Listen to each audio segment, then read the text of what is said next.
स्वागत है आपका स्टडी फॉर सिविल सर्विसेज में।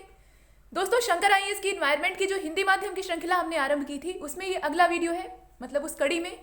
और इस श्रृंखला में हमने अनेक तथ्यों को अलग अलग स्थानों से इकट्ठा करके आपके सामने प्रस्तुत करने का प्रयास किया था।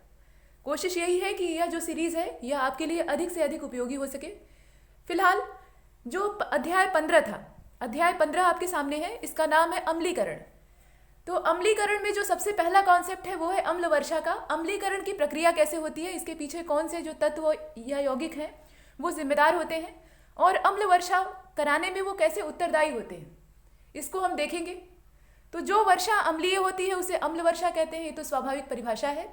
और यह तब होती है जब वातावरण में जो नमी होती है, आर्द्रता होती है, उसके साथ सल्फर और नाइट्रोजन के जो ऑक्साइड होते हैं वो अभिक्रिया करते हैं। यहाँ अगर आप इसे देखेंगे तो वातावरण की नमी के साथ सल्फर और नाइट्रोजन के ऑक्साइड ये प्रतिक्रिया करते हैं या अभिक्रिया करते हैं, तब बनती है अम्ल वर्षा की स्थिति। और बृहत रूप में अगर देखें, यानी बड़े रूप में, तो अम्ल वर्षा उन अनेक तरीकों को कहा जाता है जिसमें वायुमंडल से अम्ल पृथ्वी पर जमा होता है। तो यह जो विधि है इसको अम्लीकरण भी कह सकते हैं, यानी एसिडिफिकेशन का एक रूप कह सकते हैं या एक तरीका कह सकते हैं। इसमें होता क्या है, बृहत रूप में अम्ल वर्षा उन सभी तरीकों को कहा जाता है जिसमें कि वायुमंडल से जो अम्ल होता है वह पृथ्वी पर आकर जमा होने लगता है। और इसके निर्माण में मुख्य रूप से नाइट्रोजन के ऑक्साइड, इसके अलावा कार्बोनिक एसिड। कार्बोनिक एसिड का मतलब समझ रहे हैं, C6H5OH। ये जो फार्मूला होता है C6H5OH, इसको कहते हैं कार्बोनिक एसिड। तो यह जो कार्बोनिक अम्ल या कार्बोनिक एसिड है, इसके अलावा सल्फर के ऑक्साइड, जो अम्ल पृथ्वी पर जमा होता है उसमें कौन कौन से होते हैं, तो नाइट्रोजन के ऑक्साइड होते हैं, यानी NOx। अब यक्स की जगह पे कोई भी अंक हो सकता है। इसके अलावा कार्बोनिक एसिड हो सकता है, कार्बोनिक अम्ल, जिसका सूत्र आपने देखा C6H5OH, और सल्फर के ऑक्साइड यानी SO2, यह सब हो सकते हैं, मतलब SOX के रूप में देखेंगे इसे। और इनकी उत्पत्ति कैसे होती है, तो उत्पत्ति का जो स्रोत है वो आप जानते हैं, कोयला या जो पेट्रोलियम के उत्पाद होते हैं उनको जलाने से ये उत्पन्न होते हैं और शीघ्र ही ये जल में घुल जाते हैं। और जब जल में घुलते हैं, अब जल में घुलने का मतलब क्या है, जो वाष्पशील जल है, वाष्प की अवस्था में मौजूद जल है, उसमें ये घुलकर पृथ्वी पर अम्ल वर्षा कराने के लिए उत्तरदायी होते हैं, पृथ्वी पर अम्ल वर्षा के रूप में बरसते हैं। अब जो वर्षा का जल होता है, जो हम आम बारिश का पानी देखते हैं, वह थोड़ा अम्लीय होता है। देखिए, अम्ल और क्षार का निर्णय कैसे लिया जाएगा। अम्ल और क्षार का निर्णय पीएच स्केल पर उस पदार्थ की जो मात्रा है, मतलब उस पदार्थ का जो मान है, उसको नाप कर लिया जाता है। हम जानते हैं कि जो पीएच वैल्यू होती है वह अम्ल, क्षार या लवण का निर्धारण करने का एक पैमाना है। इसे हमने छोटी कक्षाओं में, मतलब जो हाई स्कूल और जूनियर कक्षाएं हैं उनमें विज्ञान में पढ़ रखा है। पीएच स्केल पर जिन यौगिकों का या जिन तत्वों का या जिन भी पदार्थों का, कुल मिलाकर तत्व तो यहाँ पर होगा नहीं, यहाँ पर होंगे यौगिक, क्योंकि जो अम्ल होते हैं वो यौगिक होते हैं और जो क्षार होते हैं वो भी यौगिक होते हैं। तो इस प्रकार से देखिए, यहाँ पर 7 जो है यह बार्डर होता है। 7 से कम अगर पीएच मान किसी पदार्थ का होगा तो वह अम्ल होगा, और 7 से ज़्यादा अगर पीएच मान किसी पदार्थ का होगा तो वो क्षार होगा। अगर 7 के बराबर पीएच मान किसी पदार्थ का होगा तो वो लवण होगा। तो अम्ल, क्षार और लवण की जो परिभाषा है वो यहाँ से स्पष्ट होती है। पीएच स्केल पर उसके मान को, मतलब उसके आंकिक मान को हम देखते हैं और उसके आधार पर निर्णय लेते हैं कि पदार्थ किस प्रकार का है। 7 से अगर कुछ उसका कम मान है तो वो अम्ल है, 7 से ज़्यादा मान है तो क्षार है, और 7 के बराबर है तो लवण है। अब जो साधारण वर्षा का जल होता है उसका मान 5.6 से लेकर 6.5 होता है पीएच मान। इसका मतलब क्या है कि अम्लीय तो वो भी होता है। जो सामान्य वर्षा का पानी हम देखते हैं, यहाँ आप देख रहे हैं ये, तो इस रेंज का होता है, क्योंकि जल तथा CO2 मतलब पानी और कार्बन डाइऑक्साइड वायु में मिलकर कमजोर अम्ल का निर्माण करते हैं। ये जो जल और कार्बन डाइऑक्साइड है ये हवा के साथ मिलकर एक वीक एसिड का निर्माण करते हैं, यानी कमजोर अम्ल का निर्माण करते हैं। और इसमें अम्ल वर्षा में क्या होता है, ये तो सामान्य वर्षा की बात हो गई। अम्ल वर्षा में पीएच का मान 5.6 से भी कम हो जाता है। देखिए, अम्ल कितना तीव्र है ये इस बात पर निर्भर करेगा कि उसका पीएच मान कितना कम है। जितना कम पीएच मान होगा उतना ही तगड़ा अम्ल होगा, मतलब उतनी ही उसकी ज़्यादा सांद्रता होगी, कॉन्सेंट्रेशन होगी। जितना ज़्यादा सांद्र और अच्छा अम्ल होगा, तीव्र होगा, उसका जो प्रभाव है वो एकदम तीक्ष्ण होगा, उतना ही उसका पीएच मान कम होता जाएगा। तो 5.6 से भी कम जो पीएच मान वाली वर्षा होती है उसको कहते हैं अम्ल वर्षा। यहाँ पर आप जो देख रहे हैं ये अम्ल वर्षा का जो रूप है उसको बताया गया है। इसकी जो अवस्थिति होती है उसमें क्या होता है, 5.6 से भी जो पीएच मान है वो कम हो जाता है। और ऐसी जो वर्षा होती है मतलब इसमें एसिडिटी की मात्रा बढ़ जाती है, और ऐसी वर्षा इमारतों और मछलियों इसके अलावा मिट्टी को पूरी तरह से नुकसान पहुंचाती है। जो इमारतें होती हैं उनका नुकसान करती है, इसके अलावा मछलियों के लिए हानिकारक होती है, और मिट्टी के अंदर जो जीवाणु समुदाय रहते हैं मतलब जो छोटे छोटे सूक्ष्म जीव रहते हैं उनको भी ये नष्ट कर देती है। अम्ल वर्षा इसलिए घातक होती है। अब जैसे इसका एक रूप ले लीजिए, पश्चिमी यूरोप तथा संयुक्त राज्य अमेरिका जैसे देशों में अम्ल वर्षा ने काफ़ी भयानक रूप दिखाया है। हालांकि ये हर जगह थोड़ी बहुत दिखाई देती है, लेकिन इन क्षेत्रों में ये ज़्यादा भयानक रूप में दिखी है। और यहाँ पर देख लीजिए, इसे झील कातिल के रूप में भी कहा जाता है, मतलब यह झील की हत्यारी होती है, क्योंकि जो अमेरिका मतलब संयुक्त राज्य अमेरिका के क्षेत्र की अलग अलग झीलें हैं और वहाँ के तालाब हैं, उनके लिए ये विनाशकारी सिद्ध हो रही है, उनके जीवन के लिए घातक हो रही है। और अम्ल वर्षा का जो बुरा प्रभाव होता है वो मानवीय स्वास्थ्य पर भी पड़ता है। ऐसा नहीं है कि हम मनुष्य जो है वो इससे अछूते रह जाते हैं। यूएसए माने संयुक्त राज्य अमेरिका के डॉक्टर हैमिल्टन के अनुसार विश्व के जीवाश्मीय ईंधन के दहन से निकलने वाली जो अम्लीय सल्फेट है उसके वजह से 1900 से लेकर 7500 व्यक्ति प्रतिवर्ष मृत हो जाते हैं। मतलब यह जो अम्ल है यह करीब 1900 से लेकर 7500 तक व्यक्तियों को मारने में, या सीधा सीधा मोटा मोटा आप मान लीजिए 8000 व्यक्तियों को मारने के लिए प्रतिवर्ष उत्तरदायी होता है। और अम्ल वर्षा के कारण जो प्राचीन भवन है उनमें संक्षारण की क्षति होती है, उनका क्षरण होने लगता है। जैसे कि भारत में अगर देखें तो लाल किला है, इसके अलावा मोती मस्जिद है, ताजमहल है, इनको अम्ल वृष्टि से लगातार क्षति हो रही है। तो यहाँ पर अम्ल वृष्टि जो है ये हानिकारक है, यह तो हमने जान लिया। आइए इसके बारे में थोड़ा और देख लेते हैं। यहाँ ये देखना आवश्यक है कि अम्ल वर्षा कराने वाले जो यौगिक हैं उनके स्रोत क्या हैं।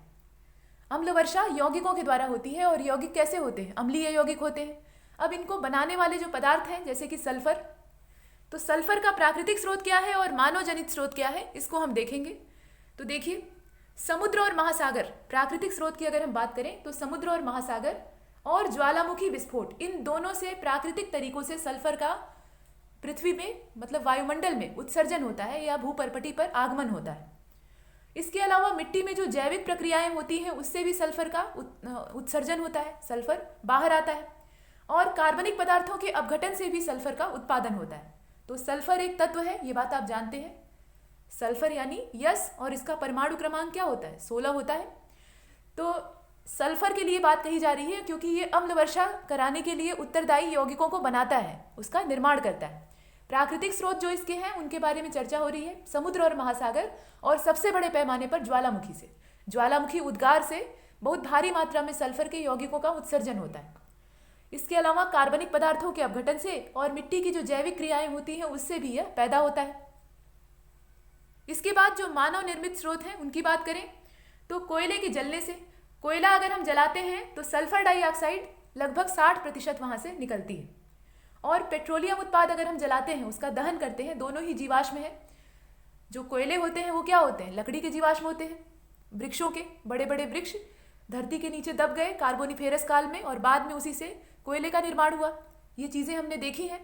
तो वही बात है, कोयले का जलना यानी SO2 का जो मतलब SO2 का मतलब क्या है, सल्फर डाइऑक्साइड, इसका 60% मात्रा में उत्पादन। और इसके अलावा जो पेट्रोलियम उत्पाद हैं उनको दहन करने से, उनको जलाने से जो सल्फर डाइऑक्साइड है, SO2 का मतलब यहाँ पर सल्फर डाइऑक्साइड, ये 2 जो है ये नीचे रहेगा, इसको याद रखिएगा, ये ऐसे नहीं रहेगा, ये प्रिंट करने में ऐसा बन गया है, 2 नीचे इस प्रकार से रहेगा, ये सिर्फ ऑक्सीजन के लिए है। तो SO2 का 30% यहाँ पर उत्सर्जित होता है। और शुद्ध धातुओं को प्राप्त करने के लिए जो प्रगलन की विधि अपनाई जाती है, प्रगलन क्या है, ये धातु कर्म की विधि है। मेटलर्जी का जो प्रोसेस होता है उसमें अयस्कों से धातुओं का सांद्रण किया जाता है, और उसी में एक विधि होती है प्रगलन। और इस विधि में धातु सल्फाइड के अयस्कों का मतलब धातु सल्फाइड अयस्कों का प्रगलन करने के लिए इस्तेमाल किया जाता है। तो सल्फाइड का यहाँ इस्तेमाल होता है और यहाँ से निकलता है सल्फर। तो धातुओं को शुद्ध करने में यानी धातु कर्म की जो विधि होती है उसमें भी सल्फर का बड़े पैमाने पर मानव जनित उपयोग होता है और उत्पादन होता है। रासायनिक उर्वरक उद्योग जो होते हैं, जो उर्वरक उद्योग है वहाँ पर, और उर्वरक कैसा, रासायनिक। तो इस प्रकार के जो केमिकल फर्टिलाइजर होते हैं यहाँ पर सल्फ्यूरिक एसिड का औद्योगिक उत्पादन किया जाता है और यहाँ से भी सल्फर उत्सर्जित होता है। तो ये मनुष्यों के द्वारा निर्मित स्रोत है जिससे कि सल्फर का उत्पादन होता है, और यह सल्फर अम्ल वर्षा कराने के लिए जिम्मेदार होता है। यह यौगिकों का निर्माण करता है और वही यौगिक बाद में अम्लीकरण उत्पन्न करते हैं और अम्ल वर्षा होती है। ये हमने देखा, दोनों स्रोतों को देख लिया, प्राकृतिक और मानव निर्मित। अब आगे चलें और नाइट्रोजन को देखें। इससे पहले कुछ जानकारी हमारे कोर्सेज के बारे में, आइए पहले उसे देख लेते हैं। दोस्तों, हमारे पेड कोर्सेज अलग अलग सिविल सेवा परीक्षाओं के लिए संचालित हो रहे हैं, जिसमें यूपीपीएससी, एमपीपीएससी और बीपीएससी द्वारा कंडक्ट होने वाले एग्जाम्स हैं। इसके अलावा संघ लोक सेवा आयोग की सिविल सेवा प्रारंभिक परीक्षा के लिए भी इसे लॉन्च किया गया है, और ये सारे कोर्सेज टेलीग्राम के माध्यम से चलाए जाते हैं। अगर आप इनसे जुड़ना चाहते हैं और घर बैठे अपनी तैयारी को एक नया आयाम देना चाहते हैं तो नीचे दिए गए जो मोबाइल नंबर हैं उन पर संपर्क कर सकते हैं। 2 नंबर आपको दिख रहे हैं, फ़ोन या व्हाट्सएप के जरिए, वहाँ पर अगर आप कांटेक्ट करेंगे तो आपकी जितनी भी समस्याएं हैं उनका समाधान कर दिया जाएगा। इसके अलावा फ्री इनिशिएटिव की अगर हम बात करें तो उसके लिए 2 विकल्प आपके पास हैं। एक तो टेलीग्राम का चैनल ही है, उस पर only UPPSC by study for civil services के नाम से एक चैनल चलता है, उसको आप जरूर ज्वाइन करिए, क्योंकि वहाँ जितनी भी नोटिफिकेशन है वो आपको समय से प्राप्त होंगे और आप हमेशा अपडेटेड रहेंगे। और यूट्यूब पर जितने भी वीडियोज़ आप देखते हैं, ये दूसरा माध्यम है, जितने भी वीडियोज़ आप देखते हैं वो पूरी तरह से निःशुल्क होते हैं, हमेशा थे, हैं और रहेंगे। ये हमारी कमिटमेंट है, तो आप इसका पूरा फ़ायदा उठाइए। वीडियोज़ को देखिए, सुनिए और उससे नोट्स बनाइए, बार बार आप रिवीजन करिए, इससे आपका आधा कॉन्सेप्ट तो यहीं क्लियर हो जाएगा। और जो नोट्स आप बनाएंगे वो किसी भी पीडीएफ से कई गुना बेहतर होंगे और आपके लिए ज़्यादा लाभकारी होंगे। तो ये कुछ बातें थी, अब चलते हैं आगे। अम्ल वर्षा कराने के लिए दूसरे नंबर पर जो उत्तरदायी तत्व है वो है नाइट्रोजन, जिसके बारे में आप यहाँ स्क्रीन पर देख पा रहे हैं। इसके जो दोनों स्रोत हैं, मतलब प्राकृतिक भी और मानव जनित, उसके बारे में हम देखेंगे। तो प्राकृतिक स्रोत में जो ज्वालामुखी विस्फोट है वो, मतलब ज्वालामुखी उद्गार से भी नाइट्रोजन का उत्सर्जन होता है। इसके अलावा जो जैविक गतिविधियां होती हैं, जीवों की क्रियाकलाप, जीवों की जो उपापचयी क्रियाएं होती हैं, उससे भी नाइट्रोजन का उत्सर्जन होता है। ये दोनों ही स्रोत हैं और दोनों प्राकृतिक स्रोत हैं। जो मानव जनित स्रोत हैं उनकी बात करें तो दावानल। अब दावानल क्या होता है बताइए, ये क्या चीज़ है? और बाकी देख लीजिए, तेल, कोयला और गैस का दहन। तो तेल और कोयले को जलाना या गैस को जलाना, इससे नाइट्रोजन उत्सर्जित होती है, इसमें तो कोई शक नहीं है। लेकिन दावानल क्या है? तो दावानल का मतलब होता है जंगल की आग। तो जो जंगल की आग होती है वह यहाँ पर उत्तरदायी होती है नाइट्रोजन के उत्सर्जन के लिए। यहाँ आप देख रहे हैं, तो मानव जनित स्रोतों में ये आती है। हालांकि जो जंगल की आग होती है वो प्राकृतिक वजह से भी लगती है, ऐसा नहीं कि वो सिर्फ मानव की वजह से ही लगती है, लेकिन मानव उसके पीछे ज़्यादा उत्तरदायी होता है। मतलब अधिकांशतः जो बड़े क्वालिटी की आग होती है, जिसको कि बड़वा नल या दावा नल कहा जाता है, वह मनुष्य के ही क्रियाकलापों से मतलब उत्पन्न होती है। उसको एक तरह से माना जा सकता है कि मनुष्य ही लगाता है। वैसे सामान्य जो प्राकृतिक इसके तरीके हैं, उसमें वृक्षों की टहनियाँ आपस में रगड़ती हैं और उससे रगड़ के परिणाम स्वरूप चिंगारी उत्पन्न होती है। आप जानते हैं कि घिसने से चिंगारी पैदा होती है। आग का आविष्कार ऐसे ही हुआ था। और जो चिंगारी उत्पन्न होती है वो सूखी पत्तियों के संपर्क में आती है और नीचे आग पकड़ती है, फिर जो वृक्ष हैं वो भी जलने लगते हैं। इस प्रकार से आग लगती है। लेकिन वो आग सीमित होती है और जो मनुष्य के क्रियाकलाप से आग लगती है वो बहुत तेज़ी से भड़क जाती है और बहुत दूर दूर तक फैलती है। तो ये ज़्यादा हानिकारक होती है। और अभी हाल ही में बहुत सारे जो जंगली क्षेत्र थे उनमें आग की घटना देखी गई, जैसे खासतौर पे ऑस्ट्रेलिया के जंगलों में और अमेजन के जंगलों में। ये दोनों ही सघन जंगली क्षेत्र थे। विशेष रूप से जो अमेजन का जंगल था, ये तो दुनिया का फेफड़ा कहा जाता है। तो ये जंगलों की आग जो है ये चिंता का विषय होती है। हालांकि सीमित मात्रा में जंगल की आग भी जो है वो मिट्टी को नया जीवन देती है और जो विनाशकारी खरपतवार है उसको नष्ट करने का काम करती है, लेकिन एक सीमा तक। जब ये अपनी लिमिट को क्रॉस कर जाती है तो ये विनाशकारी हो जाती है। अब इसके बाद आप फार्मिक एसिड को देखिए। ये तो हमने नाइट्रोजन को देखा। फार्मिक एसिड किस में पाया जाता है? चींटी ने कभी आपको काटा है? लाल वाली जो चींटी होती है उसकी बात की जा रही है।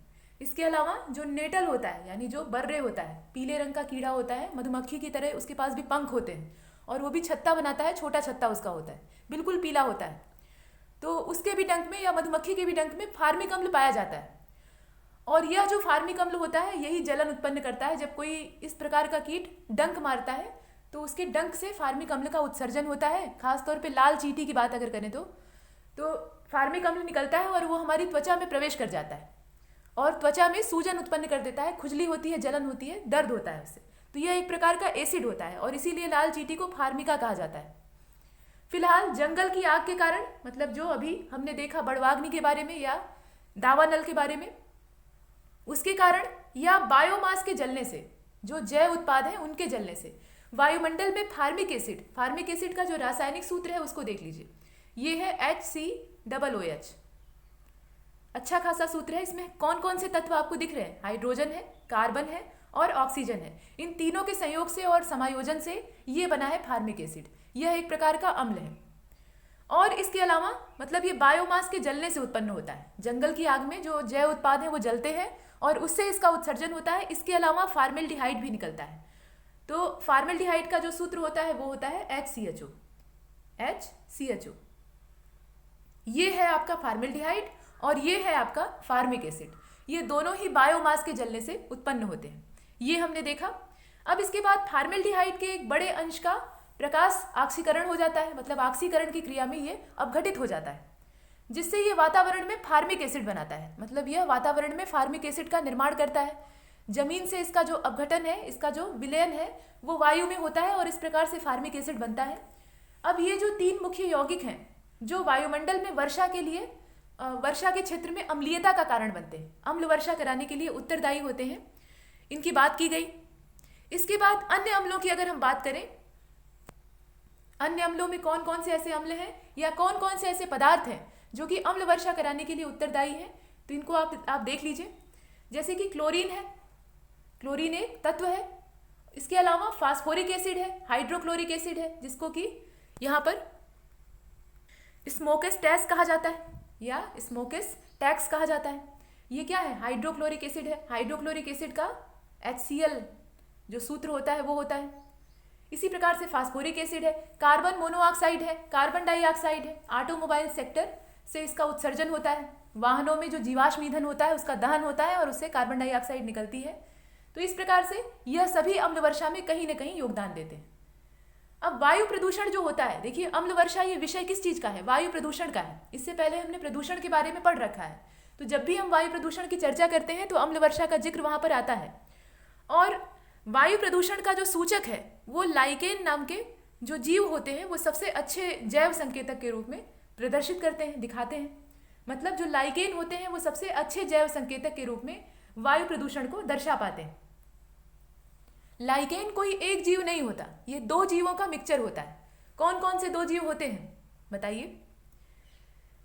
और इसके बाद सल्फेट, नाइट्रेट, अमोनियम और हाइड्रोजन के आयनों से युक्त अम्ल वर्षा गीली जमावट के रूप में गिरती है। यहाँ पर अम्ल वर्षा की भी वैरायटी होती है। उस पर निर्भर ये करता है कि वो किन चीज़ों से बनी है, मतलब उसमें जो मूल पदार्थ हैं वो कौन कौन से।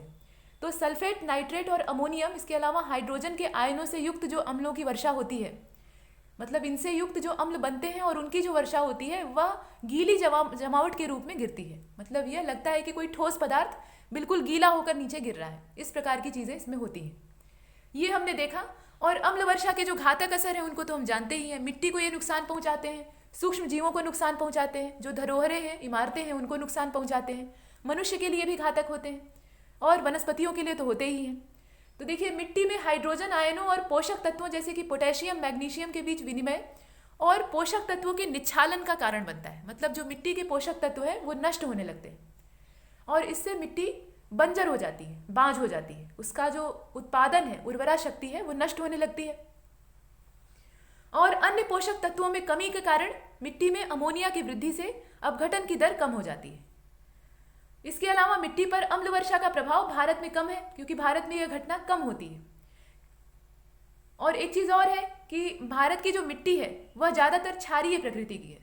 तो क्षारीय पदार्थ को अम्ल बनाने में या अम्लीय करने में ज़्यादा समय लगेगा। उसका पीएच मान कम करने में एक लंबी समय अवधि लगेगी और इतने कम अम्ल से काम नहीं चलेगा। तो इस वजह से यहाँ की मिट्टी थोड़ी प्रभावित कम होती है और अम्ल वर्षा की जो तादाद है वो यहाँ इतनी है भी नहीं जितनी कि अन्य देशों में दिखाई देती है। खासतौर पे यूरोप और अमेरिका का जो क्षेत्र है वहाँ अम्ल वर्षा ज़्यादा देखने के लिए मिलती है। यहाँ भी होती है लेकिन यहाँ की मिट्टी को कुछ ज़्यादा नुकसान नहीं पहुँचा पाती और उसके पीछे कारण यही है, इसकी प्रकृति का क्षारीय होना। अम्ल और क्षार दोनों एक दूसरे के अपोजिट हैं, तो यहाँ पर जब विपरीत चीज़ें हैं तो आपस में मिलने में समय लगेगा। इसके बाद सूक्ष्म जीव है। तो सूक्ष्म जीव की बात अगर करें तो पीएच का एक विशेष वातावरण में पीएच एक विशेष वातावरण में किसी भी सूक्ष्म जीव प्रजातियों के प्रसार को निर्धारित करता है। ये जो सूक्ष्म जीव होते हैं मतलब छोटे छोटे जीव जिन्हें कि हम सामान्य आंख से नहीं देख पाते, उनकी मात्रा को निर्धारित करने का काम यह जो पीएच है, पीएच मान है, वो करता है। और जिस दर पर यह उत्पादन कर सकते हैं मतलब उनके उत्पादन की दर को निर्धारित करने का काम ये करता है। कौन? पीएच मान। और पीएच मान किस चीज का प्रतीक है? तो यह किसी पदार्थ को अम्ल या क्षार के रूप में वर्गीकृत करने का काम करता है। अब जो अधिकांश बैक्टीरिया और प्रोटोजोआ होते हैं उनका इष्टतम पीएच तटस्थता के पास होता है, और ज़्यादातर जो कवक होते हैं वह एक अम्लीय वातावरण पसंद करते हैं, मतलब उनका जो पसंद होता है वो अम्लीय वातावरण का होता है। जो बैक्टीरिया और प्रोटोजोआ होते हैं वह न्यूट्रल रहना चाहते हैं, मतलब उदासीनता वाले पीएच मान के आसपास रहना चाहते हैं, इसमें तटस्थता होती है। लेकिन जो कवक होते हैं वह अम्लीय पीएच मान की ओर ज़्यादा आकर्षित होते हैं, इन्हें अम्लीय मिट्टी या अम्लीय वातावरण पसंद होता है। जो नील हरित शैवाल होते हैं या नीले हरे रंग के बैक्टीरिया होते हैं वह एक क्षारीय वातावरण को पसंद करते हैं, उन्हें पीएच मान क्षारीय प्रकृति का चाहिए होता है। और अम्लीय वर्षा के लंबे समय के बाद मिट्टी और पानी में सूक्ष्म जीवों की प्रजातियां बैक्टीरिया से कवक में स्थानांतरित हो जाती हैं। ऐसा अनुकूलन के आधार पर होता है, उस जल में रहने के लिए जो प्रजाति अनुकूलित होगी वही वहां पर रह पाएगी। तो यहाँ पर बैक्टीरिया से कवक में स्थानांतरण ये होने लगता है और ये अनुकूलन की प्रक्रिया है, और इसके पीछे जो मूल कारण है वो है अम्ल वर्षा। इसके बाद सूक्ष्म वनस्पति में असंतुलन का भी ये कारण बनती है। कौन? तो अम्ल वर्षा की बात हो रही है। इसके अलावा मृदा कार्बनिक पदार्थों के अपघटन में देरी का कारण ये बनता है, और जब कार्बनिक पदार्थों का अपघटन देर से होगा मतलब इसके अपघटन में समय लगेगा, तो जो जलीय जीवन है और जंगल है वहां पर कवक रोगों में वृद्धि होगी, कवकों का प्रकोप बढ़ेगा और उससे तरह तरह के रोग फैलेंगे। तो इनका वातावरण में से हट जाना ही बेहतर होता है, और इसीलिए पर्यावरण को साफ करने के लिए अलग अलग प्रकार के बैक्टीरिया वहां पर मौजूद होते हैं। लेकिन इस अम्ल वर्षा से उनका जो संतुलन है वो बिगड़ जाता है, और इस वजह से जो अपघटन होता है वो धीमी गति से होने लगता है, बहुत धीमी रफ्तार से होता है, और वहां पर कवकों का आक्रमण होने लगता है जो कि घातक है। इसके अलावा अम्लीय वर्षा जो है ये मानव स्वास्थ्य को प्रभावित करती है, ये बात हम जानते हैं। कैसे प्रभावित करती है तो आइए देख लें। इसकी गंध जो है वो काफी तीक्ष्ण होती है, बुरी होती है, ये हमने देखा। दृश्यता कम हो जाती है, त्वचा पर इसका दुष्प्रभाव पड़ता है, आंखों और सांस की नली में जलन उत्पन्न होती है, मतलब आंखों में जलन उत्पन्न होती है, और इसके अलावा जो श्वसन नलिका है उसमें जलन उत्पन्न होती है। और इसके अलावा कुछ अगर रोग के बारे में हम बात करें तो क्रोनिक ब्रोंकाइटिस की बीमारी, और इसके अलावा जो फेफड़े की वात स्फीति की बीमारी होती है, कैंसर जैसी बीमारियां भी इससे फैलती हैं। यह सब बीमारियां हैं जो कि दीर्घकालिक असर है, और तत्कालिक असर में अगर हम देखें तो गंध इसकी अच्छी नहीं लगती। इसके अलावा जो दृश्यता है वो घटने लगती है, देखने की क्षमता कम हो जाती है, त्वचा पर इसका दुष्प्रभाव पड़ता है, और आंखों और सांस की नली में जलन होती है। ये तत्कालिक प्रभाव है। और दीर्घकालिक प्रभाव में सांस के जो रोग हैं, फेफड़े संबंधी और श्वसन संबंधी वो रोग होते हैं, जैसे कि क्रोनिक ब्रोंकाइटिस। इसके अलावा फुफ्फुस के जो रोग, फुफ्फुस मतलब फेफड़ा, तो फेफड़े के जो रोग होते हैं वो इससे होते हैं, और दीर्घकालिक और ज़्यादा असर देखें तो कैंसर इससे हो सकता है। तो यह चीज़ें हैं जो कि इसके लिए दुष्प्रभाव के रूप में देखी जाती हैं। जो सामग्रियां होती हैं यह तो मनुष्य पर हो गया।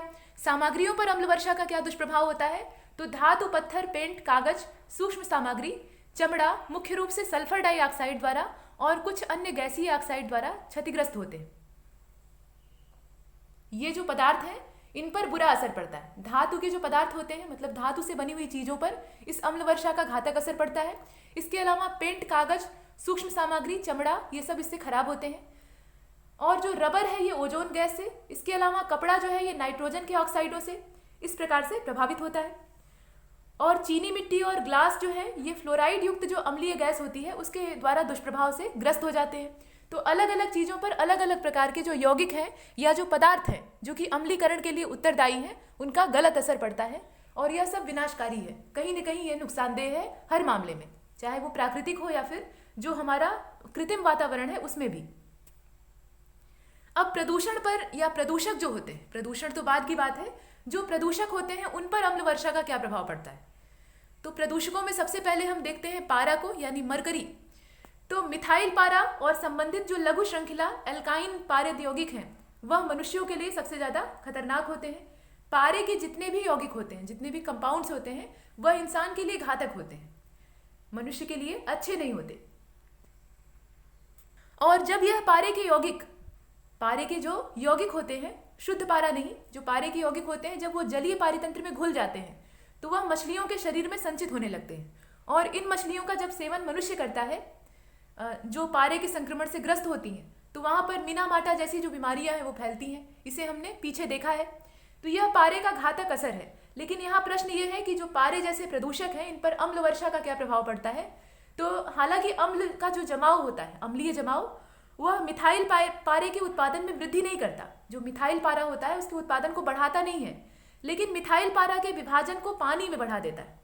मतलब इसके विभाजन को ये पानी में बढ़ा देता है और पानी में इसकी मात्रा और इसका जो सांद्रण है वो बढ़ने लगता है। तो इससे जो मछलियों में इनकी तादाद है वो बढ़ने लगती है, और उसका ज़्यादा मात्रा में अगर इंसान सेवन करे तो उसके शरीर में बड़े पैमाने पर पारे की तादाद देखी जाती है।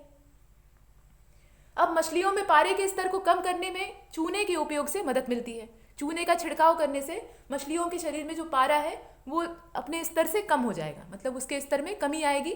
लेकिन चूने का भी उपयोग एक सीमा तक ही कर सकते हैं, ज़रूरत से ज़्यादा करने पर वह भी घातक होगा।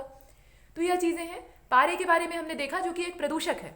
इसके बाद एल्यूमिनियम को देख लीजिए। तो अम्लीय जल विभाजन से एल्यूमिनियम की पर्याप्त मात्रा को खींचने के लिए जाना जाता है। मतलब अम्लीय जल जो होता है वह जल विभाजन की विधि द्वारा एल्यूमिनियम की पर्याप्त मात्रा को खींचने के लिए जाना जाता है। यह अवशोषण कर लेता है एल्यूमिनियम का, और यहाँ तक कि अपेक्षाकृत कम स्तरों तक या कम स्तरों पर एल्यूमिनियम को डायलिसिस, डिमेंशिया, यहाँ पर एल्यूमिनियम के लिए डायलिसिस का जो शब्द का इस्तेमाल किया गया है ये ठीक नहीं है। डायलिसिस तो एक प्रणाली है, अपोहन की प्रणाली। हमारा शरीर इसे प्राकृतिक रूप से भी करता है, और जब वृक्क जो है काम करना बंद कर देते हैं तो ये प्रणाली चिकित्सकों के द्वारा भी इस्तेमाल की जाती है। तो फिलहाल ये इसमें शामिल नहीं है। डिमेंशिया एक रोग होता है, तो ये डिमेंशिया एल्यूमिनियम का दुष्प्रभाव होता है। एल्यूमिनियम के दुष्प्रभाव से यह जन्म लेता है। इसके अलावा केंद्रीय तंत्रिका तंत्र एल्यूमिनियम से प्रभावित होता है। तो एल्यूमिनियम हमारे शरीर के लिए अच्छा नहीं माना जाता। यहाँ पर केंद्रीय तंत्रिका तंत्र में भी ये विकार उत्पन्न करता है, और अस्वस्थ गुर्दे वाले व्यक्तियों के लिए विषाक्त हो सकता है। तो देखिए, जिनके गुर्दे ठीक ठाक अवस्था में नहीं होंगे, मतलब जो किडनियाँ होती हैं वह ठीक स्वस्थ नहीं होंगी, सही से काम नहीं कर रही होंगी, तो उनके लिए प्रणाली होती है डायलिसिस की। तो यह डायलिसिस वाली जो विधि है यहाँ पर शायद इसीलिए यहाँ अलग से लिख दी गई, लेकिन इसमें इसका कोई उपयोग नहीं है। तो फिलहाल इतना समझ लीजिए मोटे तौर पर कि एल्यूमिनियम जो है वो हमारे शरीर में विषाक्तता ले आता है। इसका जो प्रतिशत है, अगर वो शरीर में बढ़ जाए तो यह पूरे शरीर को विषाक्त कर सकता है, और विशेष रूप से ये जो तंत्रिका तंत्र है उस पर असर डालता है। और ये घातक बात है, क्योंकि तंत्रिका तंत्र और मस्तिष्क से ही पूरा शरीर नियंत्रित होता है। इसके बाद आप कैडमियम को देख लीजिए। फिलहाल यहाँ अम्ल वर्षा की अगर हम बात करें तो यहाँ जो अम्लीय जल होता है यह एल्यूमिनियम के अवशोषण के लिए उत्तरदायी होता है, इसलिए यहाँ पर एल्यूमिनियम का जिक्र किया गया है। वैसे तो एल्यूमिनियम प्रदूषक के तौर पर देखा जा सकता है। फिर आपने कैडमियम को देखा, तो कैडमियम का जो यहाँ पर बात कहा गया है, इसमें यह जल में घुला हुआ होता है और जल को प्रदूषित करता है। और उस जल का सेवन जब मनुष्य करता है, कैडमियम की बात हो रही है, उस जल का सेवन जब मनुष्य करता है तो यह मनुष्य के शरीर में प्रवेश कर जाता है और नुकसान पहुंचाता है। प्रवेश कैसे करता है, मतलब ये पानी में कैसे प्रवेश करता है। तो पानी में ये जो पाइपलाइन होती है, पाइपलाइन के द्वारा जो सप्लाई का पानी आता है, उन पाइपलाइनों में जहाँ जोड़ लगाना होता है, मतलब ज्वाइंट बनाना होता है, वहाँ पर तांबा और जस्ते का जोड़ बनाया जाता है, टाँका लगाया जाता है, और उसमें कैडमियम भी उपस्थित होता है। और धीरे धीरे जल वहाँ से जब गुजरता है तो इसका निच्छालन होता है, ये अपर्दित होकर जल के साथ घुलता जाता है, और इस प्रकार से ये पानी में पहुँच जाता है। एक ये विधि है, और भी कई विधियाँ हैं, सिर्फ यही नहीं है। और इसमें जो पानी के पीएच में कमी है, पानी का पीएच मान अगर कम हो जाता है तो इससे कैडमियम में 5 गुना वृद्धि हो जाती है। मतलब जो पानी का पीएच मान है अगर वो कम हो रहा है, इसका मतलब ये है कि पानी की प्रकृति अम्लीय हो रही है, तो इससे कैडमियम के उत्सर्जन में वृद्धि हो जाएगी। ये यहाँ पर महत्वपूर्ण बात है। तो मतलब ये है कि अम्ल यहाँ पर कैडमियम को बढ़ावा देने का काम करते हैं, और गुर्दे की यहाँ पर क्षति होती है, मतलब किडनियों को नुकसान पहुँचता है, और कैडमियम पूरे शरीर में ही हर अंग को नुकसान पहुँचाता है, हर महत्वपूर्ण अंग पर घातक असर डालता है, और ज़्यादा सेवन से कैंसर भी हो सकता है। इसके बाद सीसा के बारे में आप जानते ही हैं। यह भ्रूण और शिशु जो होते हैं, मतलब छोटे शिशु या फिर जो अविकसित भ्रूण होते हैं, अजन्मे बच्चे होते हैं, उनके ऊपर तो एकदम से घातक असर डालता है, और जो बाहर के मनुष्य हैं, मतलब वयस्क मनुष्य हैं या जो वृद्ध लोग हैं, उनके तंत्रिका तंत्र को खराब कर देता है। यह मस्तिष्क को प्रभावित करता है, पाचन तंत्र को प्रभावित करता है। सीसे से पाचन तंत्र से संबंधित रोग हो जाते हैं। इसके अलावा मस्तिष्क का जो विकास है वो अवरुद्ध हो जाता है, यादाश्त कमजोर हो जाती है। सीसे के बहुत सारे दुष्प्रभाव होते हैं। सीसा मतलब क्या, लेड की बात हो रही है, यहाँ पर पीबी की बात हो रही है। और यह जो सीसा है यह काफ़ी स्थिर होता है, इसका जो नाभिक होता है वो काफ़ी स्थायी होता है। तो जितने रेडियो एक्टिव पदार्थ हैं वह अंततः सीसे के नाभिक में बदल जाते हैं, यानी लेड के नाभिक में इनका परिवर्तन हो जाता है। क्योंकि आप जानते हैं कि जो रेडियो एक्टिव पदार्थ होते हैं वो अपने नाभिक से तरंगों का उत्सर्जन करते हैं, जिन्हें कि आप अल्फा बीटा गामा किरणें कहते हैं। तो तरंगों का ये उत्सर्जन करते हैं तो अपने द्रव्यमान को लगातार खत्म कर रहे हैं। द्रव्यमान क्षति के बारे में आपने सुना होगा। और जब द्रव्यमान इनका कम होता जाता है तो अंत में इनका नाभिक सिकुड़ता जाता है और लेड के नाभिक पर आकर स्थिर हो जाता है। तो सबसे स्थायी नाभिक जो है वो लेड का नाभिक माना जाता है। फिलहाल यहाँ पर शीशे के प्रदूषण की बात हो रही है। तो यह जो शीशे का प्रदूषण है यह मनुष्य को ज़्यादा असर डालता है तंत्रिका तंत्र के माध्यम से और पाचन तंत्र को भी खराब करता है। तो यह जो शीशा है यह भी अम्ल वर्षा की वजह से उत्तेजित हो जाता है, मतलब इसका भी जो उत्सर्जन है वह अम्ल वर्षा की वजह से यहाँ पर असंतुलित हो जाता है। इसके बाद महासागर में जो अम्लीकरण की क्रिया है उसको आप देख लीजिए।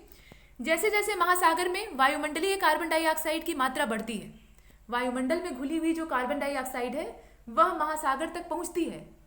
अब आप सोचिए कैसे पहुंचती है, पीछे आपने देखा है। तो महासागर में जब वायुमंडलीय कार्बन डाइऑक्साइड का प्रतिशत बढ़ता है तो समुद्र में हाइड्रोजन के आयनों की सांद्रता बढ़ने लगती है। हाइड्रोजन के जो आयन है उनकी सांद्रता वहां पर बढ़ने लगती है और जो कार्बोनेट के आयन है उनकी सांद्रता कम होने लगती है। हाइड्रोजन के आयनों की सांद्रता बढ़ने लगती है और आयन मतलब क्या, जो चार्ज वाले कण होते हैं जिनके ऊपर प्लस या माइनस का चार्ज होता है, मतलब धनावेश या ऋणावेश होता है, उनकी बात हो रही है। अब महासागरों का पीएच मान कम होने लगता है। ऐसा जब होगा कि हाइड्रोजन के आयनों की सांद्रता बढ़ेगी और कार्बोनेट आयनों की सांद्रता कम हो जाएगी तो ऐसे में महासागरों का पीएच मान कम होने लगेगा और महासागर कम क्षारीय हो जाएंगे। पीएच मान कम होने का मतलब क्या है कि अब वो अम्लीयता की ओर प्रवेश कर रहे हैं। उनकी जो प्रकृति है वो अम्लीय हो रही है, उनकी जो क्षारीयता है वो घटती जा रही है और इस प्रक्रिया में महासागर में अम्लीकरण होने लगता है, मतलब इसी को कहते हैं एसिडिफिकेशन। और सागर में वर्तमान में 8.0 के आसपास पीएच है जो कि क्षारीय है, इसीलिए महासागर का जो पानी होता है उसको क्षारीय प्रकृति का कहा जाता है। लेकिन यह कुछ स्थानों पर, हर स्थान पर तो नहीं, लेकिन कुछ स्थानों पर इसका जो पीएच मान है वो काफ़ी कम हो गया है और यह घातक है। जो समुद्री जीव हैं उनके लिए भी घातक है। अब जो कैल्शियम कार्बोनेट है उसके बारे में जरा यहाँ चर्चा कर लेते हैं, क्योंकि कार्बोनेट आयन की सांद्रता कम होने लगती है, यह हमने देखा। तो कैल्शियम कार्बोनेट जो होता है वो क्या होता है, कैल्साइट, यहाँ पर आप देख रहे हैं, यह जो कैल्साइट होता है यह प्लैंक्टोनिक शैवाल, कुछ प्रवालों और इकेनोडर्म, इसके अलावा जो मोलस्का होते हैं जैसे कि सीप की बात की जाए, घोंघे, तो इनमें पाया जाने वाला, खनिज के रूप में पाया जाने वाला एक कम घुलनशील पदार्थ है। इसके अलावा कैल्शियम कार्बोनेट का एक घुलनशील रूप भी होता है जो कि ज़्यादा घुलनशील होता है, जिसे कि आरागिनाइट कहते हैं। तो कैल्शियम कार्बोनेट के अलग अलग रूप जो है वो महासागर में हमें दिखाई देते हैं। कुछ जो है वो कम घुलनशील होते हैं और कुछ जो है वो ज़्यादा घुलनशील होते हैं। अब जो ज़्यादा घुलनशील रूप है यानी आरागिनाइट की बात की जा रही है, तो यह अधिकांश प्रवाल, अधिकांश मोलस्का मतलब छोटे छोटे जो प्लैंक्टोनिक घोंघे होते हैं, स्नेल की बात हो रही है उसमें, और साथ ही कुछ इस प्रकार की प्रजातियों में पाया जाता है। तो अलग अलग जीवों के माध्यम से जो कैल्शियम कार्बोनेट है वो महासागर के जल में उत्सर्जित होता है और यहाँ से निकल के आते हैं कार्बोनेट आयन। अब समुद्र में अगर अम्लीकरण बढ़ेगा, समुद्र में अगर एसिडिफिकेशन की घटना बढ़ेगी तो इसका असर क्या होगा। तो समुद्री जल जो है वो कार्बन मोनोऑक्साइड और कार्बन डाइऑक्साइड का अवशोषण करता है। अब जो कार्बोनिक एसिड है, कार्बोनिक एसिड के अलावा बाइकार्बोनेट और कार्बोनेट आयन, इनका उत्पादन करने में यह उत्तरदायी होता है। यह जो कार्बोनेट आयन है यह कैल्सीकरण की प्रक्रिया के लिए आवश्यक होते हैं। जो कार्बोनेट आयनों के बारे में हमने देखा, यह कैल्सीकरण की प्रक्रिया को बढ़ावा देते हैं, जो कि कुछ समुद्री जीवों को अपने कैल्शियम कार्बोनेट के खोल और कंकाल बनाने में मदद करता है। यह जो कैल्शियम कार्बोनेट है, या ये कह लीजिए कि कार्बोनेट आयन है, इससे होती है कैल्सीकरण की प्रक्रिया और कैल्सीकरण की प्रक्रिया से ही जो कैल्शियम कार्बोनेट का खोल है वो तैयार होता है, यानी जो चूना पत्थर होता है उसका खोल तैयार होता है और इसी खोल का उपयोग करते हैं कुछ समुद्री जीव। इससे वह अपने खोल का यानी अपने आवास का निर्माण करते हैं, क्योंकि इनका शरीर काफ़ी नर्म होता है और बाहरी खतरों से बचने के लिए ये अपने चारों ओर चूना पत्थर का एक कठोर खोल बना लेते हैं, जैसे कि आपने सीप या घोंघे को देखा होगा। इस तरह की चीज़ें होती हैं। लेकिन जब समुद्र में अम्लीकरण बढ़ने लगता है तो इनकी जो मात्रा है, मतलब यह जो कैल्सीकरण की प्रक्रिया है, यह बाधित होने लगती है और वायुमंडलीय कार्बन डाइऑक्साइड के स्तर में वृद्धि से पीएच के स्तर में कमी आती है। वायुमंडल में जब कार्बन डाइऑक्साइड का सांद्रण बढ़ने लगता है तो इससे जो पीएच मान है वो कम होने लगता है। और पीएच मान के कम होने का मतलब क्या है? अम्लीय प्रकृति की ओर जो ढलान है वो होने लगती है, मतलब उधर ही प्रस्थान सब लोग करने लगते हैं। हमारा जो पर्यावरण है वो अम्लीय होने लगता है। और कार्बोनिक एसिड और बाइकार्बोनेट आयनों की जो सांद्रता है उसमें वृद्धि होती है, जिससे कार्बोनेट आयनों की सांद्रता में कमी होती है। कार्बोनिक एसिड और बाइकार्बोनेट ये जो दोनों आयन है ये बढ़ने लगते हैं, और इससे क्या होता है, जो कार्बोनेट आयन है उनकी सांद्रता कम होने लगती है। और इस प्रकार से कार्बोनेट आयन कम मात्रा में उपलब्ध होता है और कैल्सीकरण जो है वो कठिन हो जाता है। तो इस प्रकार के जो जीव हैं उनके विनाश का खतरा सामने आ जाता है। जो मोलस्का वर्ग के जीव हैं उनका भी, और इस प्रकार के जो खोल बनाकर रहने वाले प्राणी हैं उनका विनाश यहाँ पर होना तय हो जाता है। ये हमने देखा। और यह समुद्र के अम्लीकरण का प्रभाव है। ये तो एक सीधा प्रभाव है। इसके अलावा जितने भी जलीय जीव हैं या जो जलीय वनस्पतियां हैं उन पर इसका प्रत्यक्ष या परोक्ष रूप से असर पड़ता ही है, और वह असर कभी भी अच्छा नहीं होता। समुद्र के जल में अम्लीयता का बढ़ना ये घातक परिणाम वाला हो सकता है, चाहे वो मनुष्य हो या कोई भी समुद्री जीव हो, सभी के लिए। इसके बाद अब हम अध्याय 16 को देखेंगे, जिसका नाम है ओजोन छिद्र। हमारी ओजोन परत क्षरण हो रही है, मतलब उसका नष्ट होने की जो प्रक्रिया है वो चल रही है। हालांकि इस पर नियंत्रण हुआ है, उसका क्षरण लगातार हो रहा था, अभी उसमें थोड़ा कमी आई है, लेकिन फिर भी ओजोन परत का जो छिद्र है वह अभी भी विद्यमान है। वैज्ञानिक कभी कभी अध्ययन करके कहते हैं कि वह सिकुड़ गया है, लेकिन वास्तविकता यह है कि उसमें फैलाव और सिकुड़ाव होता रहता है, लेकिन उसमें स्थिरता नहीं आई है। तो ओजोन परत का जो विनाश हो रहा है उसके पीछे के कारणों की जो पड़ताल है वो हम यहाँ करने वाले हैं। ओजोन छिद्र पर ही चर्चा होगी। ओजोन छिद्र असल में है क्या, ओजोन क्या होती है और इसका हमारे जीवन पर क्या असर पड़ता है, ये हम देखने वाले हैं अध्याय 16 में। तो इसको देखें, इससे पहले दो जो सूचनाएं हैं उनको देख लीजिए। ओजोन परत का नष्ट होना, इसका मतलब क्या, ग्लोबल वार्मिंग के खतरे का और बढ़ना। ये बात हम जानते हैं, दोनों एक दूसरे से जुड़े हुए हैं। और ग्लोबल वार्मिंग का जब खतरा बढ़ता है तो इससे जो ज़्यादा नुकसान पहुंचता है वो समुद्री जीवों को या समुद्री जो पारितंत्र है उसको पहुंचता है। और यहाँ पर हम जिस चीज़ को देख रहे हैं वह प्रवाल विरंजन की घटना है, जिसके बारे में हम पहले ही देख चुके हैं। यहाँ पर जो ग्रेट बैरियर रीफ है वहाँ के जो प्रवाल हैं, आप जानते हैं कि यह जो रीफ है यह काफ़ी बड़ी है और यह विश्व धरोहर क्षेत्र है। यह ऑस्ट्रेलिया के अधिकार क्षेत्र में आती है।